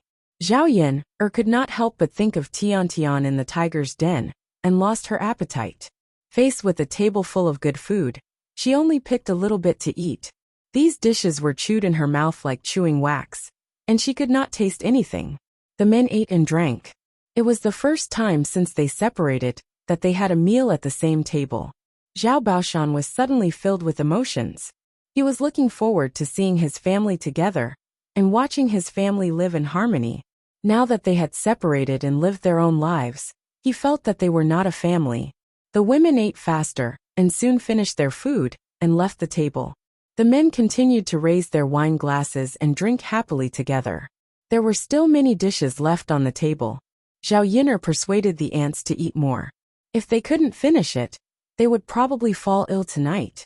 By tomorrow, these dishes would definitely be spoiled. "Yunner girl, we won't hold back either.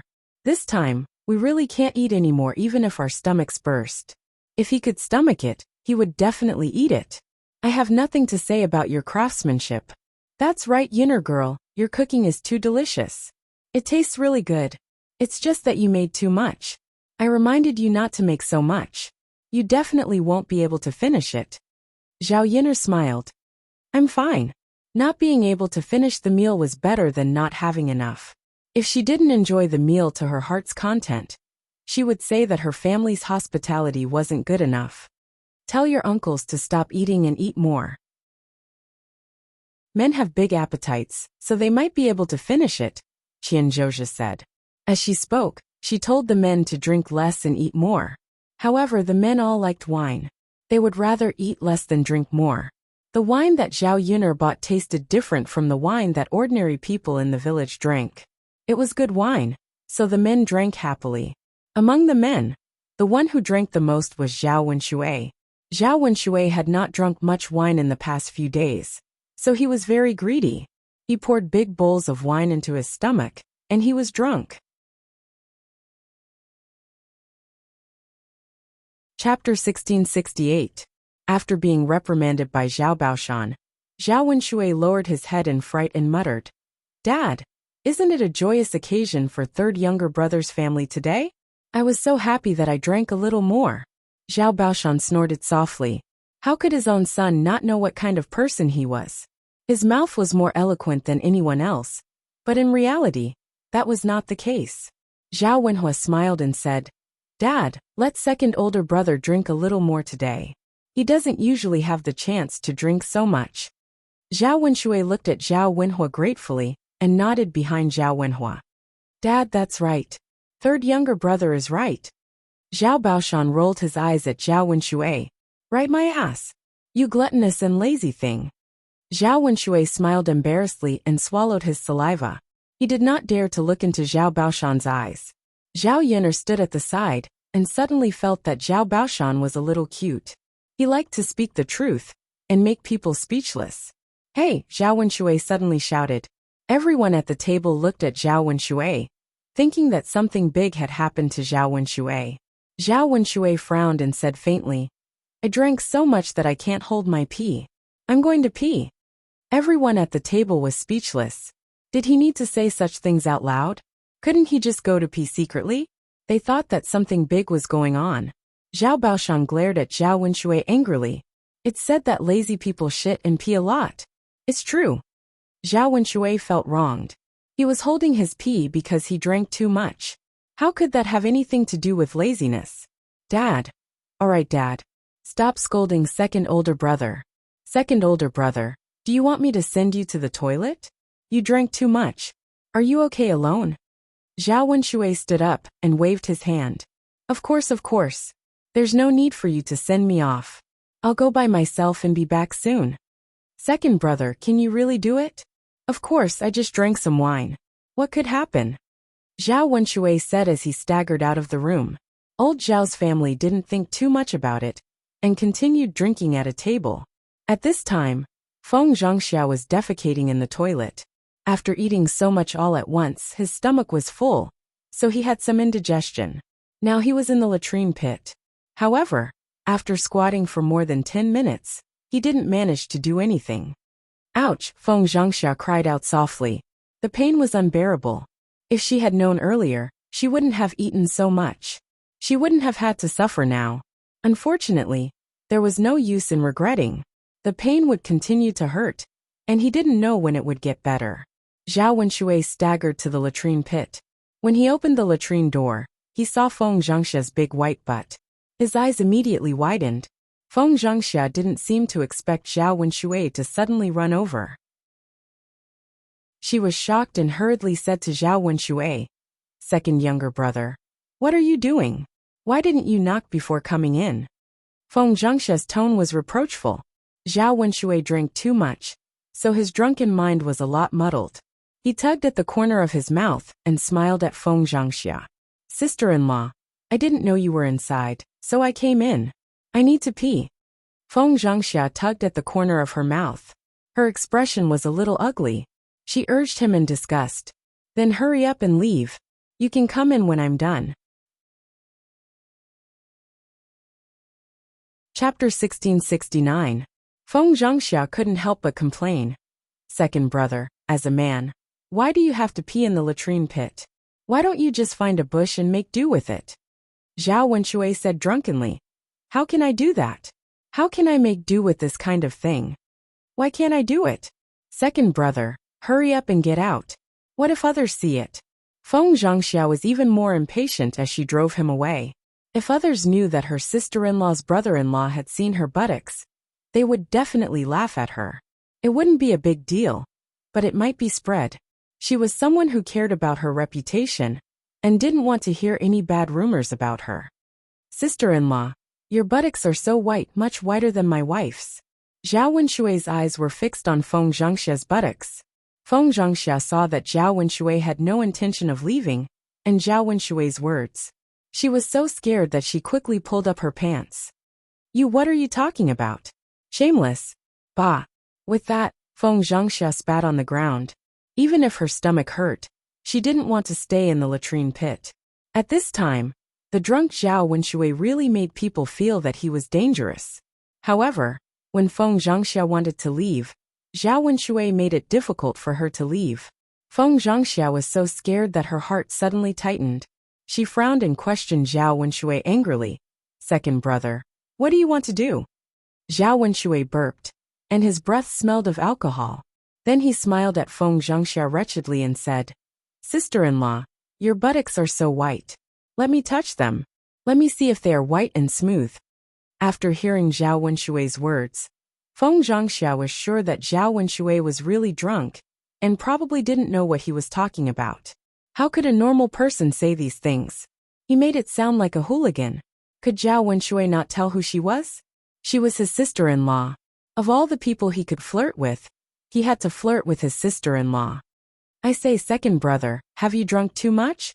What nonsense are you talking about? Get out of my way, I'm leaving. Feng Zhangxia said as she nudged Zhao Wenshui. Zhao Wenshui had no intention of moving away and continued to pester Feng Zhangxia. Feng Zhangxia's arm was grabbed by Zhao Wenshui, and she couldn't escape at all. You, what are you trying to do? Hurry up and let me go, or I'll call for help. Feng Zhangxia threatened. Zhao Wenshui was drunk and did not know what fear was. He grinned and replied, Hee sister-in-law, I didn't want to do anything. I just wanted to touch your butt to see how it feels and whether it's white and smooth. Let me touch you, and I'll let you go once you're done. Zhao Wenshui's hooligan behavior scared Feng Zhangxia. This second brother really wanted to touch her butt. Her butt was for her man to touch, not Zhao Wenshui. Feng Zhangxia spat on Zhao Wenshui's face. If you want to touch someone's butt, go touch your own wife. Why are you touching me? Zhao Wenshui was slightly taken aback. Then he wiped his face with his hand and sniffed. Sister-in-law, your saliva smells better than my wife's. My wife has already touched your butt, and it's boring. Seeing that your butt is so white, I wanted to touch it and feel it. Feng Zhangxia wanted to punch Zhao Wenshui when she saw the vulgar smile on his face. Chapter 1670. Feng Zhangxia widened her eyes and threatened Zhao Wenshui. You shameless thing, you're talking nonsense. If you dare to touch me, I'll ask your brother to chop off your hand. Let's see if you still dare to do that. Zhao Wenshui rolled his eyes and seemed to be thinking about Feng Zhangxia's words. Sister-in-law, my brother and I are brothers. What's wrong with letting me touch his wife? You, Feng Zhangxia was speechless. Zhao Wenshui actually said such shameless words. She was helpless. It was useless to reason with him. You let me do it. Feng Zhangxia tried to push Zhao Wenshui again.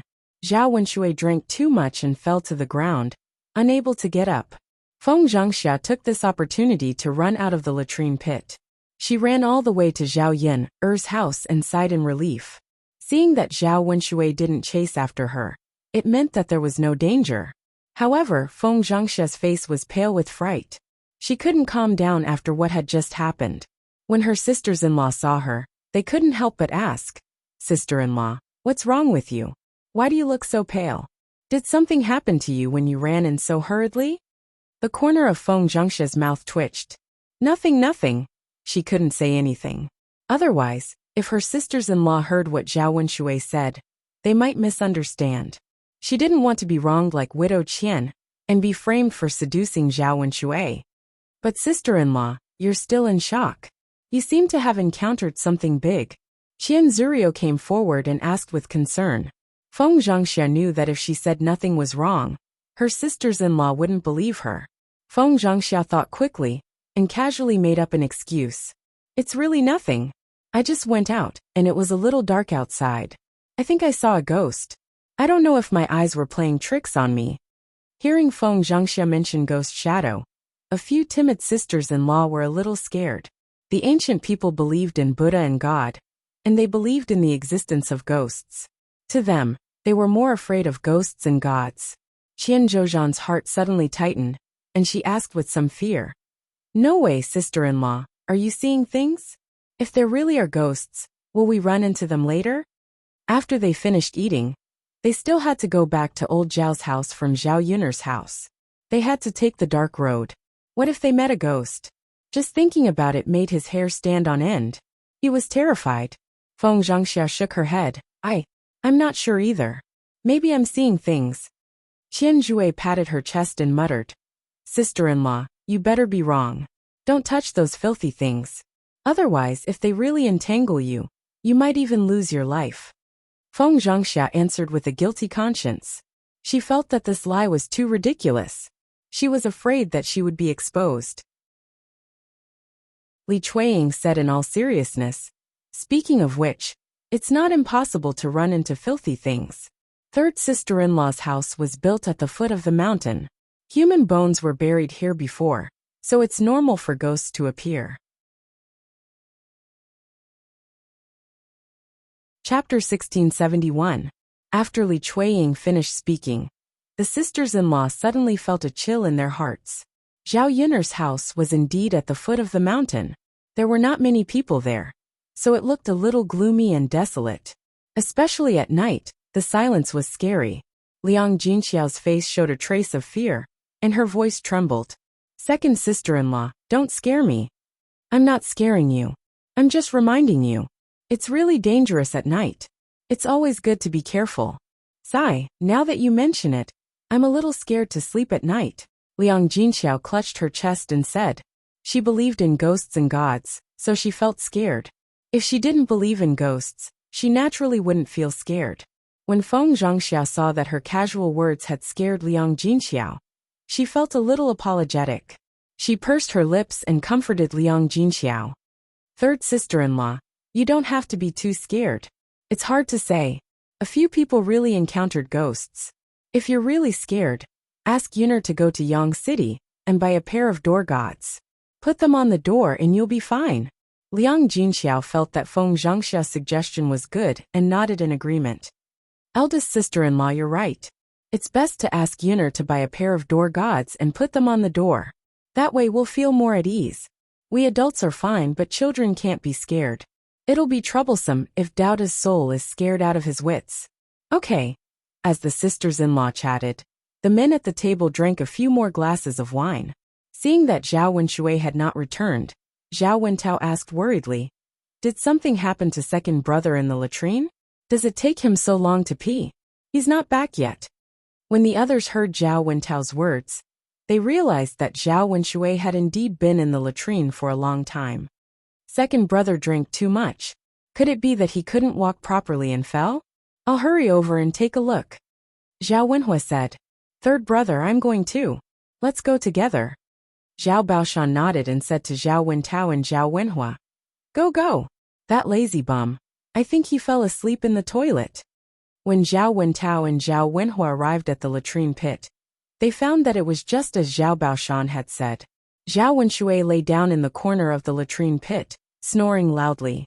Zhao Yunlong and Zhao Wentao looked at each other, somewhat shocked by the scene in front of them. Second brother really fell asleep in the latrine. Father was right. Father knows second brother best. Yes, second brother probably drank too much and fell asleep as soon as he fell on the ground. Let's quickly help him up and send him back. How can someone sleep in the latrine? All right. The two brothers each took one side of Zhao Wenshui and carried Zhao Wenshui in the middle. It was a little difficult for them to walk while supporting him. Zhao Wenshui's entire body was on top of the two brothers. It was very heavy. It was unknown if Zhao Wentao and Zhao Wenhua had moved Zhao Wenshui, but Zhao Wenshui began to mutter, "Sister-in-law, your butt is so white and smooth. It feels so good to touch.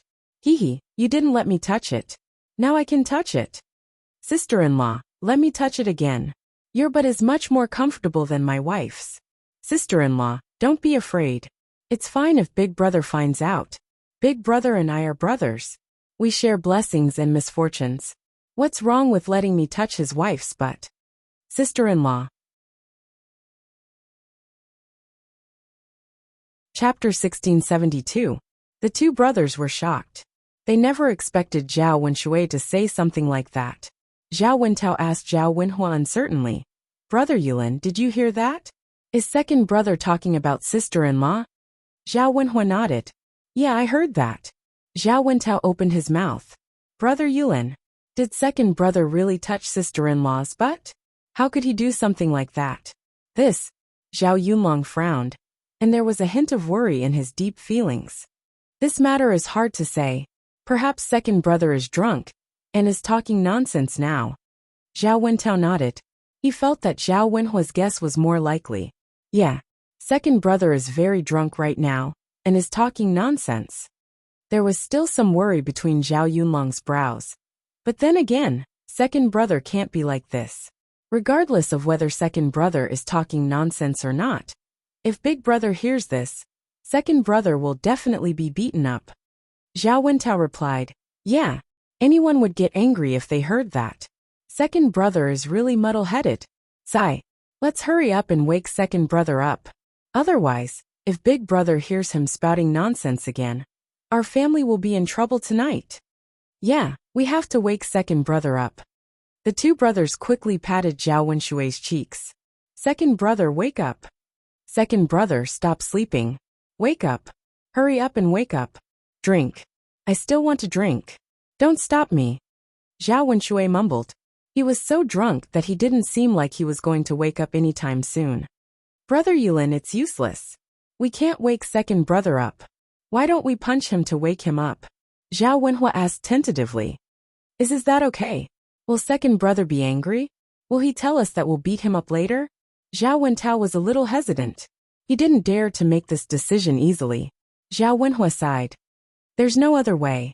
If we don't wake second brother up, big brother will beat him up. It won't be a matter of one punch.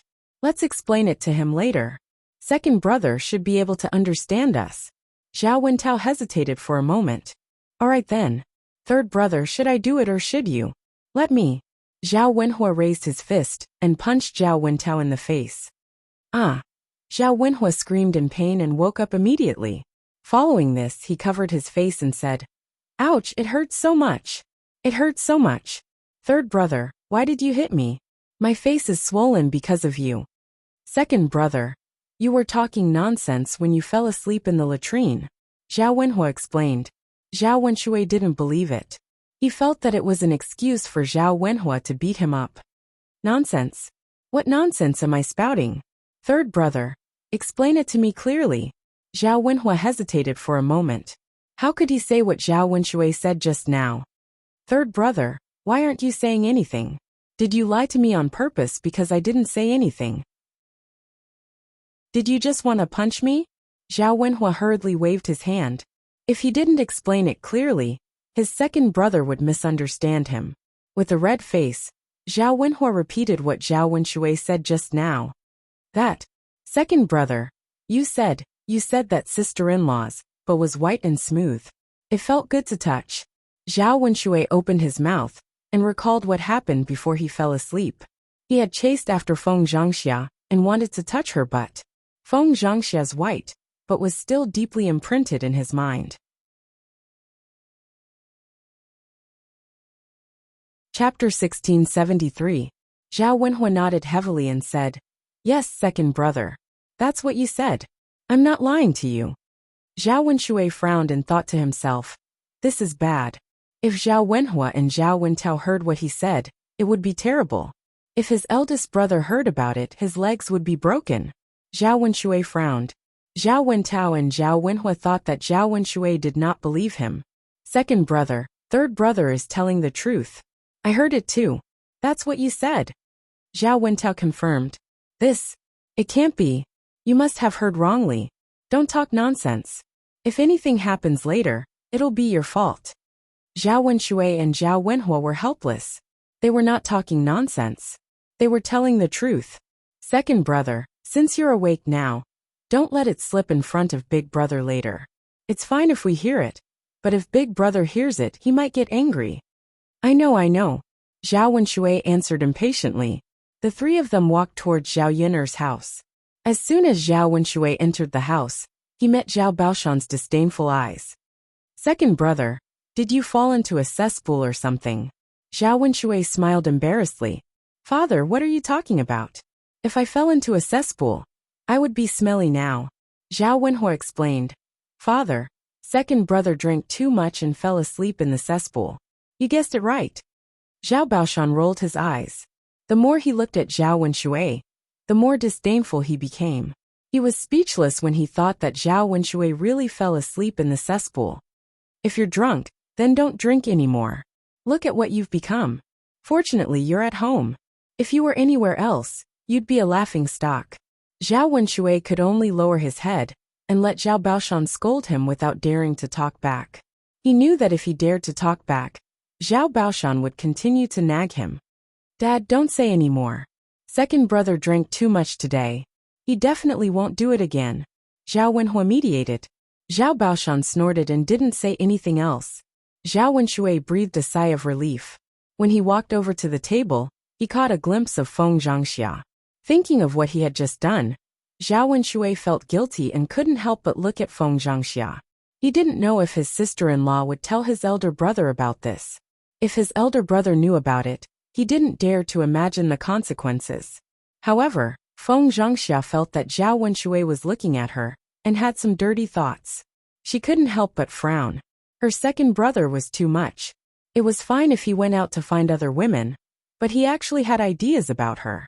Was she someone he could covet? No. No matter what, she couldn't be targeted by Zhao Wenshui. She had to teach Zhao Wenshui a lesson later and see if he still dared to do it. Sister-in-law, what's wrong? Seeing that Liang Jinxiao was suddenly lost in thought, Qian Hongzhe patted Feng Zhangxia a few times. No, nothing. Feng Zhangxia came back to her senses and replied weakly. She didn't look good. At the dining table, the men continued to drink wine. However, Zhao Yin'er had made too much food. The men ate until their stomachs burst, but there was still a lot left. Chapter 1674. Zhao Baoshan pointed at the leftover dishes on the table with a look of pity in his eyes. It's okay. It's fine if we can't finish it. It's better than not having enough. It's not easy to make a meal, so we have to make it more sumptuous, Zhao Yin'er said indifferently. She wouldn't feel bad about such a small amount of food. There were so many people who didn't want to keep leftovers. When the men drank, a lot of wine dripped into the dishes. Even if the dishes didn't go bad overnight, she couldn't eat them. Sigh. Zhao Baoshan sighed and felt a little sorry for her. Dad, I can't eat anymore. You guys continue. Zhao Wenhua called out. Zhao Wentao and Zhao Wenshi also waved their hands. I can't drink anymore either. I'm too full. Among the men at the table, only Zhao Wenshui was still eating. He ate with gusto and relished in the food. Zhao Baoshan glanced at Zhao Wenshui. He couldn't understand. Zhao Wenshui ate the most tonight. Why was he the only one who could still eat when everyone else was full? Wenshui, aren't you full? Why are you still eating? Zhao Baoshan asked casually. Zhao Wenshui was burying his head in eating. When he heard Zhao Baoshan's words, he raised his head and replied nervously. I'm fine. Zhao Wenshui was afraid that Zhao Baoshan wouldn't let him eat anymore. So he was a little worried. It would be a waste if he didn't finish this table of good food. He finally had a good meal. If he ate today, he wouldn't be able to eat anything good tomorrow, the day after, and for a period of time in the future. Therefore, it was a profit to eat as much as he could. Is that so? Zhao Baoshan's eyes revealed a trace of shock. How big was his second brother's belly? After drinking so much wine and eating so many dishes, he could still continue eating. Zhao Wenshui replied angrily, Yes. Father, I didn't eat too much. I just drank too much wine. I went to the latrine just now and peed. If you don't believe me, you can go and have a try. After peeing, your stomach will be empty, and you can continue eating. The men at the table looked at Zhao Wenshui speechlessly. It was really admirable that he could say such vulgar words while eating. Father, there are so many dishes, it would be a waste not to eat them. I'm just helping third brother's family eat more. Zhao Wenshui's mouth twitched as he spoke. Yes. Zhao Baoshan rolled his eyes. Delicious was delicious. Why did he have to come up with so many excuses? Second brother, I think it's better if you eat all the dishes on the table. I can't eat so much. I'll just pick some that I like. Hee. Zhao Wenshui smiled and quickly picked out the shredded meat from the stir-fried dishes. After a while, Zhao Wenshui finished most of the leftovers on the table. Zhao Wenshui didn't stop until he couldn't eat anymore. Okay. Father, are we going back after eating? Zhao Wenshui rubbed his hands and said. Zhao Baoshan responded, It was late. They had eaten for more than 2 hours. It was completely dark outside. Let's go. Third brother. And the others have to rest well tonight. They're tired from moving. Father, take care. It's dark at night, and you can't see the road clearly. Help each other. Got it. Old Zhao's family said and left Zhao Yiner's house one after another. After these people left, the house fell into silence. Chapter 1675. Mother, it's so late. Let's wash up tomorrow morning. It's so dark. What if we bump into something? Everyone is tired today. Now that it's dark, it's better to go back to the house and sleep. Liang Jinxiao nodded. It was indeed too tiring today. Everyone needed to rest early. When she was chatting with her sisters-in-law just now, she kept yawning and was very sleepy. All right, then let's wash up tomorrow morning. I remember that there's not much water in our water tank. We have to carry water again tomorrow. Speaking of carrying water, the house was moved to the foot of the mountain. The disadvantage was that it was too far from the river. After carrying water a few times, they would probably be tired. They could only carry 2 buckets of water per trip, which would be used up in a while. It was fine for a day or two, but it was not a solution in the long run. Mother, I think we should dig a well in the yard. It's convenient to use water later. Moreover, Mulan's family can use it with us later. It'll save them the trouble of carrying water. Zhao Yiner suggested to Liang Jinxiao when she thought of the convenience of digging a well. Liang Jinxiao nodded. That's fine. Ask your father to find a few people later. We don't have to carry water in the future. We can wash clothes and vegetables directly at home. Zhao Yiner agreed. There were not many families in the village who had wells. Digging a well would cost 1 tael of silver. After all, there were no drilling tools in ancient times. They could only dig by hand, which would take half a month. Adding in the cost of labor and other expenses, it would cost so much money. Ordinary families would not be willing to spend so much money. There were not many families who had wells. After the family washed up, Zhao Yiner fell asleep as soon as she got on the bed. After putting a quilt on the new mattress, it was much more comfortable to sleep on than the small heatable brick bed at home. The bed was very big. The family of 3 did not feel crowded when they slept on it. Instead, it was very spacious. It felt like she was sleeping on a 21st century bed. It was more comfortable. The next morning, when Zhao Yiner woke up, Liang Jinxiao had already cleaned up the bowls and chopsticks from last night. Zhao Yiner couldn't help but ask, Mother, why are you so busy? You didn't even greet me. Liang Jinxiao smiled softly and said, Haha, it's okay. There aren't too many bowls and chopsticks. It's not tiring to be busy. Mother saw that you were sleeping soundly, so how could I wake you up? You were too tired yesterday. Zhao Yiner sighed helplessly. Her cheap mother was like this. She liked to take on all the work herself. After breakfast, Zhao Yiner went to Mulan's house. Yesterday, Zhao Yiner's family was busy moving, but Mulan didn't move. Instead, she moved today. Mulan's family had more things than Zhao Yiner's family, but Mulan's family had a lot of people. Her brother Zhao Tianan was not stupid. He took the initiative to help Mulan move. Zhao Yiner knew that Zhao Tianan was so diligent because of Mu Hen. Early in the morning, after Mulan's family finished breakfast, they started to tidy up the house. They usually didn't pay attention to the big and small things, but when they really moved, they felt that there were a lot of things. It was originally a happy occasion, but the Mu family's generosity and old lady Mu felt uncomfortable no matter how they looked at it. They felt uncomfortable because they felt that Mulan's family lived in a big house, a good house, while their family had to huddle in a shabby thatched hut. There was a saying that there was no harm without comparison. If others lived a hard life like you wouldn't feel uncomfortable. If others lived better than you would feel sad and uncomfortable. Chapter 1676. If you knew, you wouldn't have split up in the first place. Now I know why you made such a fuss. Wasn't it because you despised me for being an old woman? Now that you're living a good life, you don't even bring me along. I really raised a son for nothing. He's so unfilial. After Mrs. Zhu finished speaking, Madame Qi added, That's right, Mother. Although we've split up, you're still second brother's mother. No matter what, you have to take care of your own mother. How can second brother not bring you along when he's living in a big house? Mrs. Zhu snorted softly. If only he had the heart. Why did God let me give birth to such a heartless son? I raised him for nothing all these years. That's right, mother. Our Dania wouldn't treat you like this. Speaking of which, Daniu is still the best. Daniu is filial. Mrs. Zhu and Madame Qi echoed each other, and deliberately said these words to make Zhao Yin'er feel uncomfortable. However, these two people were just talking. Although Mulan and Zhu Eru felt a little uncomfortable, they ignored Mrs. Zhu. Mrs. Zhu knew very well why they didn't bring Mrs. Zhu along when they were living in a big house. Zhu Eru knew how to be filial, and he knew how to dote on his child and wife. He remembered how his mother had treated Mulan and Erhuar back then.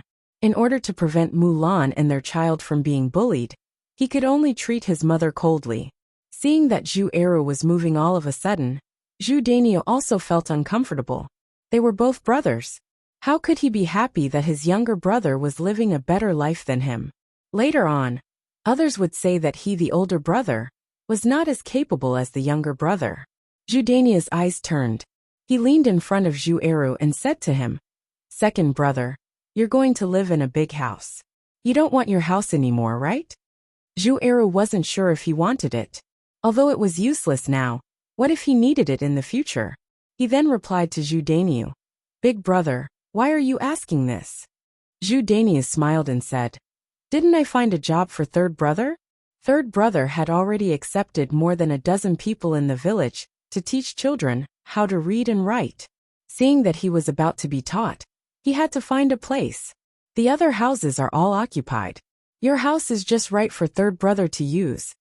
When Zhu Eru heard this, he fell into deep thought. He had heard of this before, but he didn't know how his big brother came up with this idea. With his third brother's character, if he were to teach, he might even ruin the child. But it was hard for him to say. Compared to Zhu Sanlu staying at home and not doing anything, finding such a job for Zhu Sanlu was indeed a good idea. Zhu Eru replied, "All right then, big brother. I'll leave the room to third brother." "That's good." Zhu Daniu felt much better. Now that the place was bigger, he could take in a few more children. Relying on this, they could make a lot of money. When they accumulated more money, they could also build a big house. At that time, they wouldn't have to envy the second branch. If they built a big house, their lives would be as comfortable as the second branch. It was useless to be jealous of the second branch now. If they had the time, they might as well think about how to earn more money. Zhu Daniu was still very confident about making a fortune by letting Zhu Sanlu teach children how to read and write. Chapter 1677. When it was close to noon, Mulan's family had finally finished moving and were preparing to rest and prepare some food for a good meal. Unexpectedly, Mulan's maternal family came. It was Mu Dade, Old Lady Mu, and Mulan's stepmother Luo Tsuyu. The three of them walked over. Mu Dade and Old Lady Mu were fine and did not feel tired after walking for a few miles. However, Luo Tsuyu was fat and could not stand the torment. When she reached Mulan's house, she was so tired that she could barely breathe. When Old Lady Mu reached the family Zhu's courtyard, she shouted at the top of her lungs, "Last Laner, come out! Come out!" Mulan came out of the house with a frown. She was about to tidy up some small things in the kitchen and move them to the new house when the Mu family came. She frowned in displeasure and asked Old Lady Mu and Mu Dade, "Grandma, Dad, what are you doing here?" Old Lady Mu snorted, "What's wrong? We can't come? Have you forgotten who gave birth to you and raised you? Why are you complaining when your maternal family comes?" Mulan's mouth twitched. "Why are you here for no reason? Why didn't you come here before?" Needless to say, they must be up to no good. The past is the past. The present is the present. What's wrong with coming here now? Lass, how can you say that? You're so infuriating. Old Lady Mu spat on the ground and glared at Mulan. Mulan rolled her eyes and said mildly, "Grandma, Dad, just tell me what you're here for. You don't have to beat around the bush." Mu Dade smiled embarrassedly. "Lass Laner, it's really nothing. Your grandma just wanted to see you. See how you're doing now." Mu Dade's smile was filled with guilt, and he did not dare to look into Mulan's eyes. Old Lady Mu put her hands on her hips and said, "Yes, we're here to see how you're doing now. I heard that your family built a new house. Is this true? A new house? Why didn't you bring me and your father to have a look?" Mulan was too lazy to pay attention to Old Lady Mu and Mu Dade. She knew that they were up to no good. "Hey, you're Mulan's grandmother? I'm Mulan's sister-in-law. You're right. My second sister-in-law's family is living a good life now. They did build a new house, and just moved in today. The new house is made of bricks and tiles. It's magnificent. It's much better than our family's used current thatched hut." When Madame Chi saw that the Mu family was here to pick a fight, she immediately ran to the front of the Mu family and fanned the flames behind them. She could not wait to stir up more waves. Sure enough, when Old Lady Mu heard this, she said to Mulan, "You really built a new house. You didn't even tell your family about such a big thing. Lass, you're looking down on your family more and more. Don't you know who gave birth to you and raised you?" Mulan was speechless. It was precisely because they were her family that she felt even more embarrassed. Madame Chi watched the show with a smug expression. Her second sister-in-law's life had been too smooth recently, so she had to find trouble for her and make her take a gamble.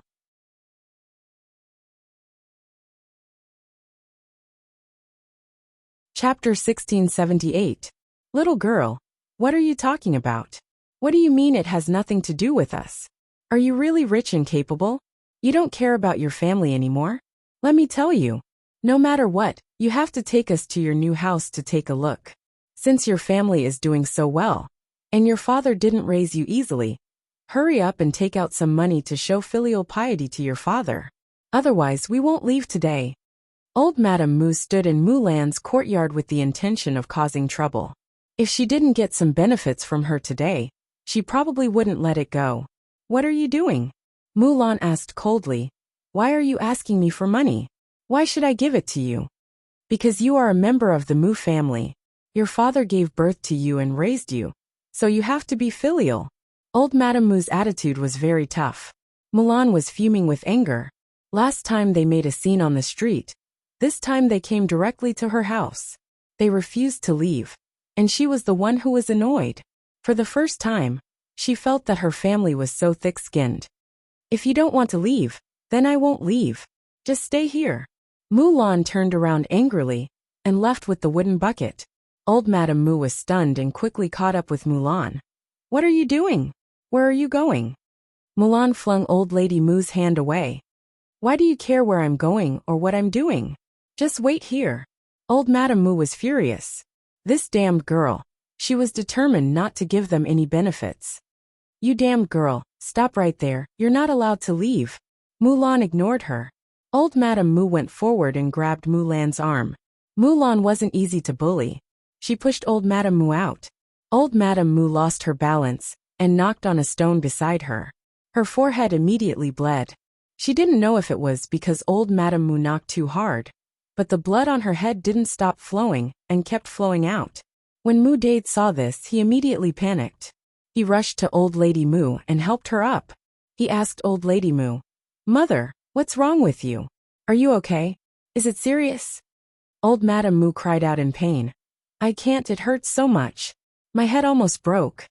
As she cried out, Old Madame Mu reached out and touched her forehead. She touched it was bleeding. Seeing the blood, Old Madame Mu felt that it was a psychological effect. Her forehead, "I'm bleeding, I'm bleeding, I'm bleeding, I'm not dying, right?" Mu Dade hurriedly comforted her. "It's all right, Mother. She definitely won't die. Mother, hold on. I'll get you a doctor to check on you." Mulan turned around and glanced at Old Lady Mu. She originally thought that Old Lady Mu was faking it, but after taking a look, she realized that there was indeed a large wound on Old Lady Mu's forehead. Blood was flowing out, and there was a faint smell of blood in the air.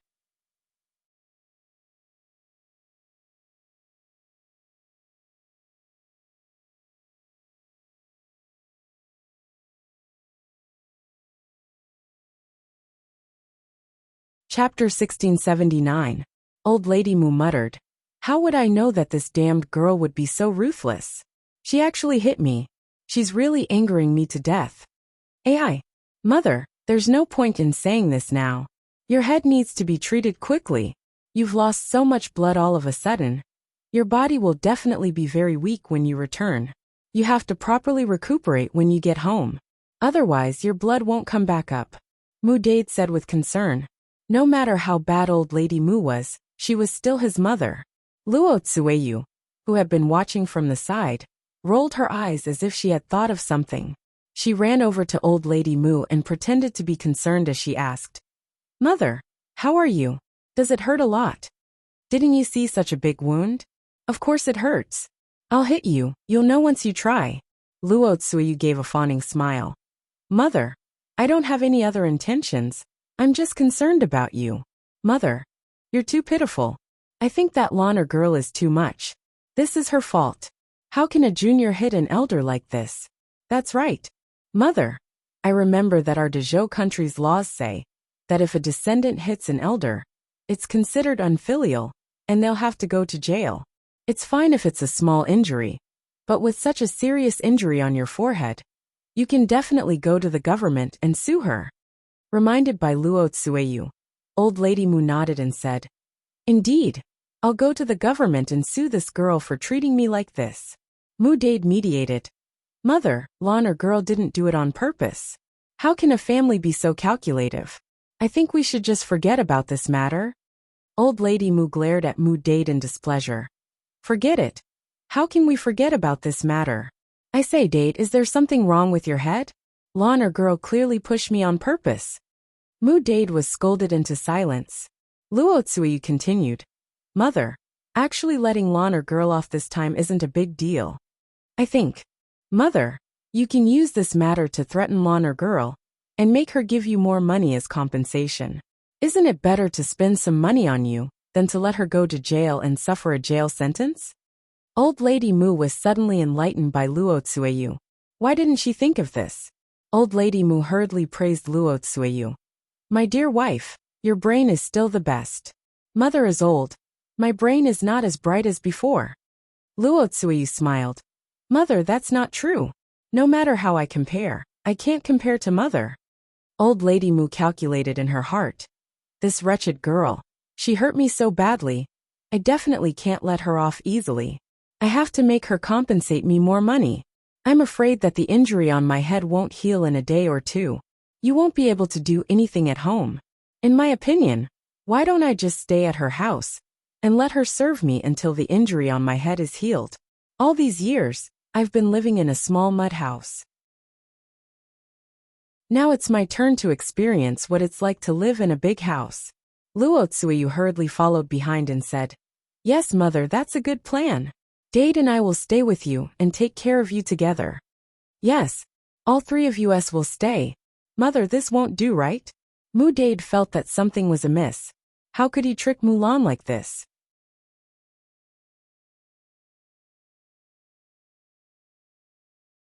Chapter 1680. Mother. Mu Dade didn't know what to say. His mother was used to being domineering, so he basically listened to her in everything. All right, Dade, don't say any more. I'll make my own decision. After all, I'm the one who got hurt. Luo Tsueyu wiped her mouth and said, Sigh. Mu Dade had no choice but to stop talking. After a while, Mulan brought Dr. Sun over. Dr. Sun, this is my grandmother. Please take a look at her. Dr. Sun nodded and said, Okay. With that, Dr. Sun squatted in front of old lady Mu and checked her wound. This injury isn't light, but fortunately, it's just a little bit of blood. It's not a big deal. You just need to recuperate and eat something to replenish your blood. After hearing Dr. Sun's words, Mulan breathed a sigh of relief. It was fine as long as she didn't die. If old lady Mu died, then she would be charged with murder. This was a big crime that she couldn't bear. She couldn't implicate herself because of the shameless Mu family. It wasn't worth it. Mother, the doctor said you're fine. Mu Dade said.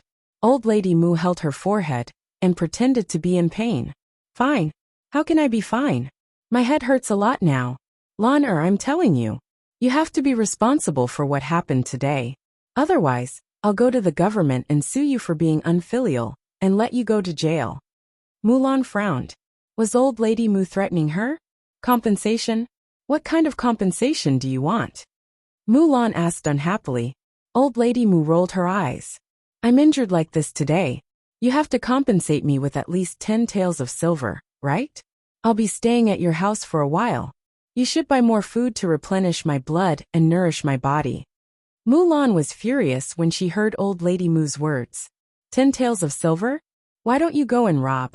You'd be faster if you did. You want to extort so much money from me? Are you asking for too much? Old lady Mu was once again angered by Mulan. She angrily pointed at Mulan and said, You. Fine. You refuse a toast only to be forced to drink a forfeit. If you don't give me the money, I'll go to the government office to sue you. You'll suffer later. Mulan smirked. Grandma, go ahead and sue me. Anyway, I can't take out so much money. Even if you force me to death, I can't take it out. Why don't I go to jail? You. Old lady Mu was so angry that she couldn't speak. She originally wanted to use this to threaten Mulan, but Mulan didn't seem to care at all. So what was there to threaten? Glancing at old lady Mu on the ground, Mulan sneered and said, Father, I advise you to quickly bring grandmother back, or else I will continue to attack. Old lady Mu scowled and scolded. What did you say? You still want to attack me? Mulan shrugged. Yes, I still want to take a knife and stab you a few more times. Anyway, you've already gone to the government office to sue me. I don't mind getting hurt more. If you suffer more, it'll be my gain. Old lady Mu was intimidated by Mulan's cold gaze. Crazy. Dade, she's crazy. Mu Dade frowned. He looked at Mulan, then at old lady Mu, and advised, Mother, we'd better leave quickly, in case Last Lan really attacks. Who knows if she'll hurt you even more this time. Old lady Mu's heart turned cold. Her forehead was already badly injured. If Mulan really continued to attack her, she would definitely lose her life. Chapter 1681. Old lady Mu tugged at Mu Dade and said, Go. Hurry up and take me away. Okay, mother. Mu Dade said as he helped old lady Mu up from the ground. Luo Tsuyu also thought that Mulan had gone crazy. It was possible to discuss some things with normal people, but there was no room for discussion with a crazy person. What was the point of sacrificing their lives for a bit of money? Mulan's eyes flashed coldly as she watched the three of them flee in a fluster. Some people really couldn't be courteous with. The more courteous they were, the more insatiable they would be. On the contrary, if one's attitude was too strong, they wouldn't dare to say anything more. However, although the Mu family had left, the worry in Mulan's heart did not dissipate. She always felt that the Mu family was not so easy to deal with, and might come back again. At that time, it would be another troublesome matter. Sigh. Mulan sighed, not knowing what to say. Mulan carried the wooden bucket somewhat dejectedly, and continued to walk towards her big house. Fortunately, Muhin was not around, otherwise he would be worried with her. When old Madame Zhu saw Mulan's fierce behavior, she couldn't help but be speechless. Wasn't this Mulan too lawless? She could even do this to her own grandmother. Seeing old lady Mu's bleeding head, Mrs. Zhu was frightened. Thinking about how she usually spoke to Mulan like that, Mulan was still polite to her. Otherwise, wouldn't she end up like old lady Mu, and end up in such a miserable state? How did our old Zhao family marry such a shrewish daughter-in-law? We are so unlucky. I'm so angry. Will she kill me one day too? Shrew. Mrs. Zhu stood in the courtyard and kept muttering. Madame Qi went up to Mrs. Zhu and said to Mrs. Zhu, Mother, isn't that so? Second sister-in-law is too scary. Look at how ruthless she is. That woman is crazy. Sigh, it seems that I shouldn't provoke her, lest I get beaten up so badly. Thinking of old lady Mu's bloody head, Mrs. Zhu shuddered. On the other hand, Ma Xiaofeng was getting better after resting at home for a while. She was able to get up and walk around. Ma Xiaofeng stayed at home for a whole morning. Seeing that Ma Xiaoyu hadn't come back yet, she was a little anxious, and went out to look for her. Something must have happened since she hadn't been home for such a long time. She only had one brother, so she could not let anything happen to Ma Xiaoyu. On the way out to look for Ma Xiaoyu, he happened to bump into the Mu family. Old Lady Mu kept on scolding along the way. I say, babe, look at your two good daughters. Mu Lan is an unfilial one. Not only did she not give me money, she even hit me. Mu Xian is also disobedient. Everyone says that the parents' orders are the words of the matchmaker. She has to marry whoever she is arranged to marry. Mu Dade lowered his head and said, Sigh, mother, don't say any more. Lan'er and Xaner had no choice.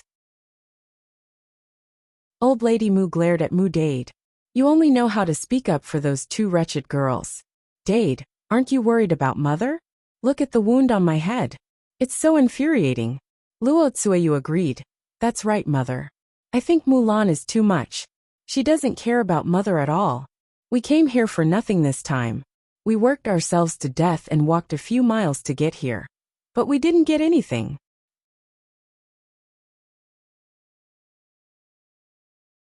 Chapter 1682. Mother, there's no other way. We just can't get it or fight for it. Let's just forget about it.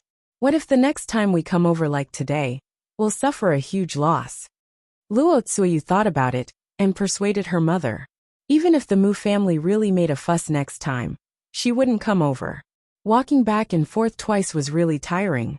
She was so fat that she couldn't stand the torment at all. Now she was panting heavily after taking a few steps. Wife, what you said makes sense, but I just can't accept it. She gave birth to a daughter, and the daughter only cared about her family. She saw that our Dade gave birth to her. Sure enough, a daughter shouldn't be raised. It's a waste of food. But I didn't see Mu-hin today. Mother, is Mu-hin at Mulan's house?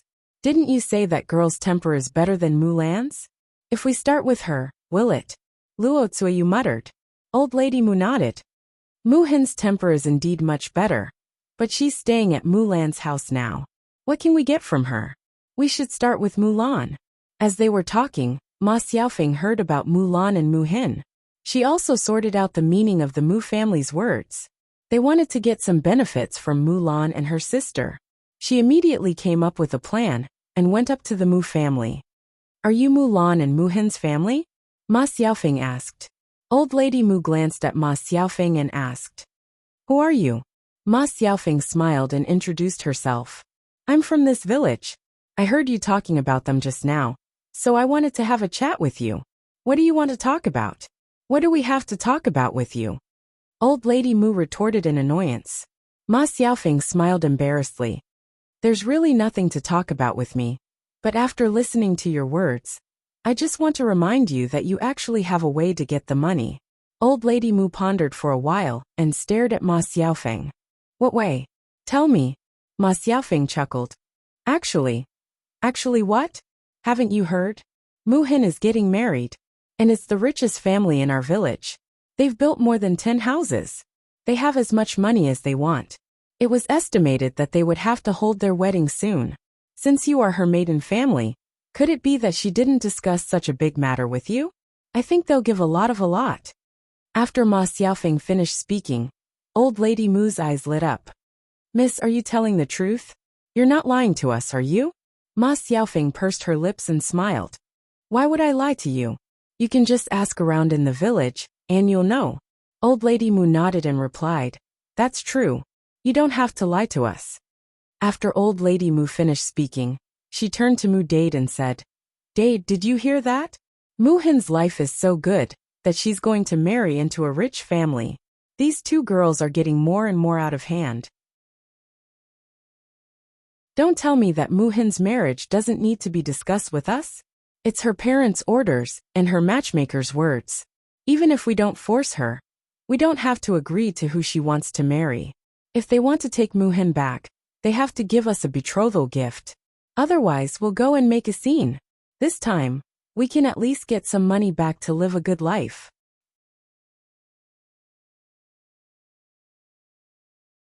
Chapter 1683.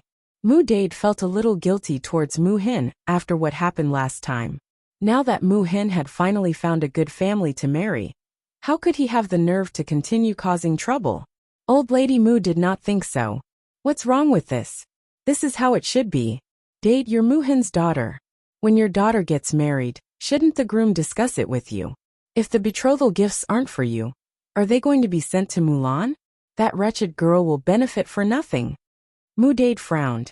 He still felt that something was wrong. Mother. All right, I'll decide on this matter. Don't say anything else. In any case, we can't let those two girls benefit. Old Lady Mu said angrily. Today she had a big cut on her forehead. She had to heal it no matter what. Mother.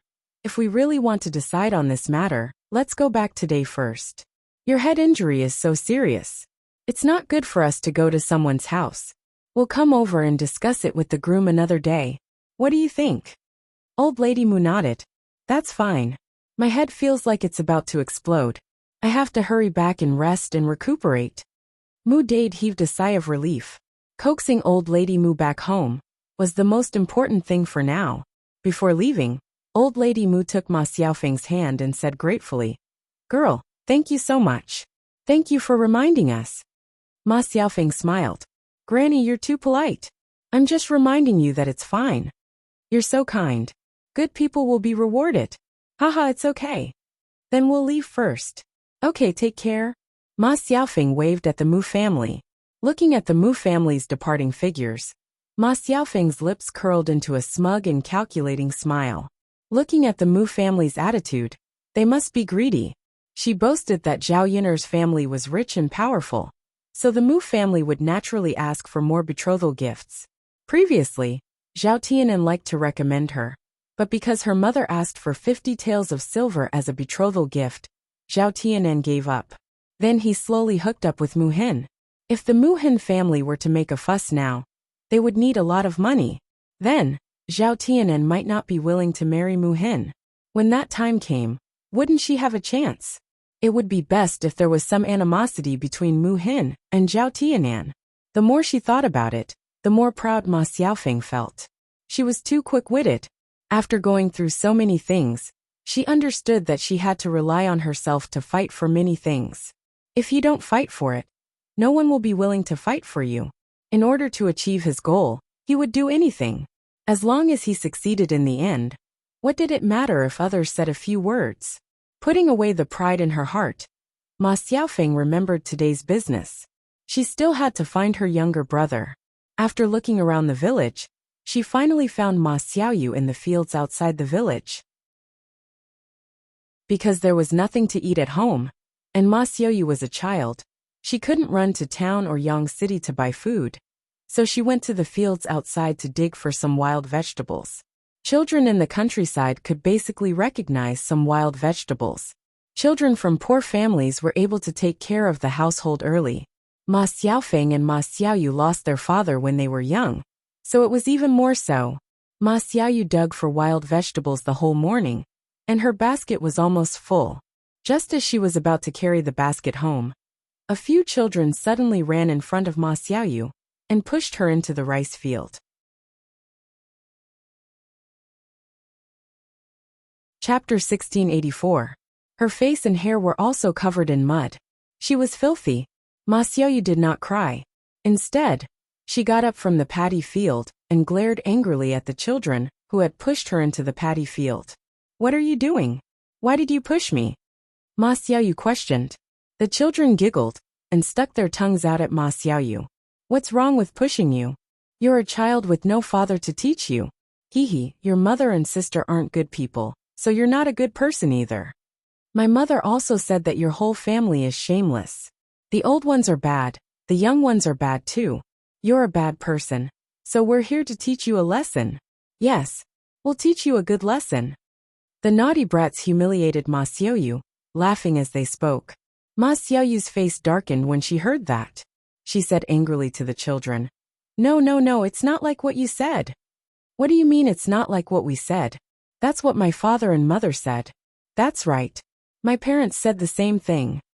Ma Xiaoyu pouted angrily and argued. My mother and sister are not bad people. I'm not a bad person either. Don't talk nonsense. I'll beat you up if you keep talking. Haha, you dare to beat us up? There are so many of us. Can't we beat you? Everyone beat him to death. He's a bad child. He wants to bully us. Yes, beat him up. Ma Xiaoyu clenched her fists. When she saw the children rushing over, She also started fighting with them. However, he was only one person and was outnumbered. Soon, he was pinned to the ground and beaten by the children. When Ma Xiaofeng went over, she happened to see Ma Xiaoyu being beaten up. Seeing that Ma Xiaoyu's face was bruised and swollen, Ma Xiaofeng's heart tightened. She rushed over and pushed away the children who were surrounding Ma Xiaoyu. "What are you doing? Who told you to be so cruel at such a young age? Go back and look for your parents." Ma Xiaofeng reprimanded angrily. However, the children were used to being naughty. How could they be afraid of Ma Xiaofeng's threat? "So be it. We didn't hit the wrong person. Your whole family is bad people, so it's only right to beat you up. Yes, you should be her. My mother said that your family likes to seduce men. You shouldn't have stayed in the village." When Ma Xiaofeng heard this, she couldn't control her anger. "Fine. How dare you scold others and spout nonsense? If your parents don't educate you, I will help them educate you." As Ma Xiaofeng spoke, she rolled up her sleeves and prepared to beat him up. The kids were smart. They knew that Ma Xiaofeng was bigger than them, so they probably couldn't beat her. They all ran away like a gust of wind. Ma Xiaofeng couldn't catch up with them. After a while, the children who bullied Ma Xiaofeng ran away. Ma Xiaofeng didn't chase after them. However, she couldn't get rid of the anger in her heart. Thinking of the children's words, Ma Xiaofeng knew that the villagers were still talking behind their backs about what had happened to their family, especially the gossipy women. They liked to talk about other people's faults and made fun of them. Their family wouldn't be able to raise their heads in the village. Ma Xiaofeng felt like there was something pressing down on her heart. She felt like she couldn't breathe.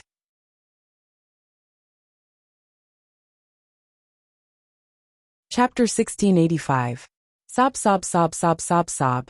Ma Xiaofeng rushed to Ma Xiaoyu when she saw her crying pitifully. She asked Ma Xiaoyu, "Xiaoyu, what's wrong? Are you in pain? Let me take a look." Ma Xiaoyu shook her head. "Sis, I'm fine." "Then why are you crying?"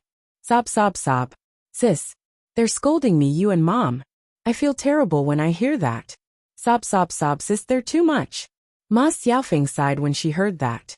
How could she feel good about it? Ma Xiaofeng patted the back of Ma Xiaoyu's hand and said, "Xiaoyu, let's not listen to what others say. It's fine as long as we know what we're like." Ma Xiaoyu answered in a voice as soft as a mosquito's. Ma Xiaofeng's heart ached when she saw her younger brother being bullied to this extent. She quickly comforted Ma Xiaoyu.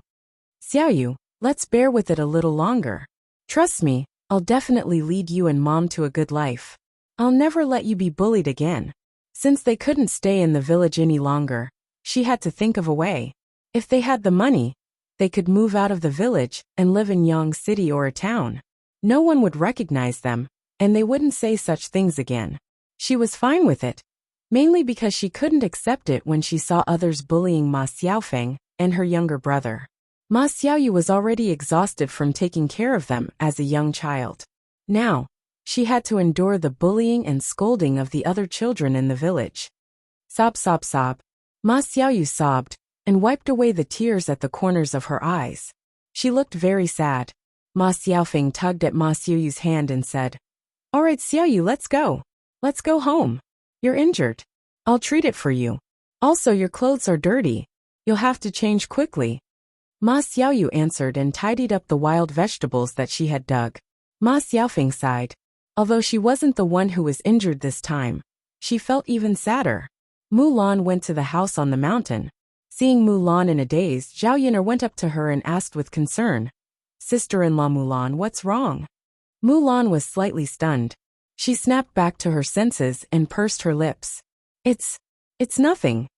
It's obvious that you're lying. How can you say that it's nothing?" Zhao Yin'er glanced at Mu. She knew that when she was a liar, she would always blink her eyes listlessly. Mulan sighed and told him what had happened earlier. When Zhao Yin'er heard that, she was very angry. The Mu family, what they doing? She was they. Now question mark. As she sympathized with Mulan's experience. At the same time, she agreed with what Mulan had done. Those people had to be taught a lesson when they came to cause trouble. Otherwise, they would not know their place and continue to cause trouble. Sister-in-law Mulan, tell me the next time they come. I'll use a knife to scare them. Let's see if they're still afraid of death. Zhao Yina reminded Mulan. Yes, I know Yina, but I can't trouble you with this. I know how to deal with them myself. The only thing I'm worried about now is that my grandmother and the others will sue me to the authorities. Mulan sighed as she spoke. There was a trace of worry between her brows. You're tuning in to the Journey of the Soul YouTube channel. Don't forget to subscribe and join us on this journey to catch the most captivating stories.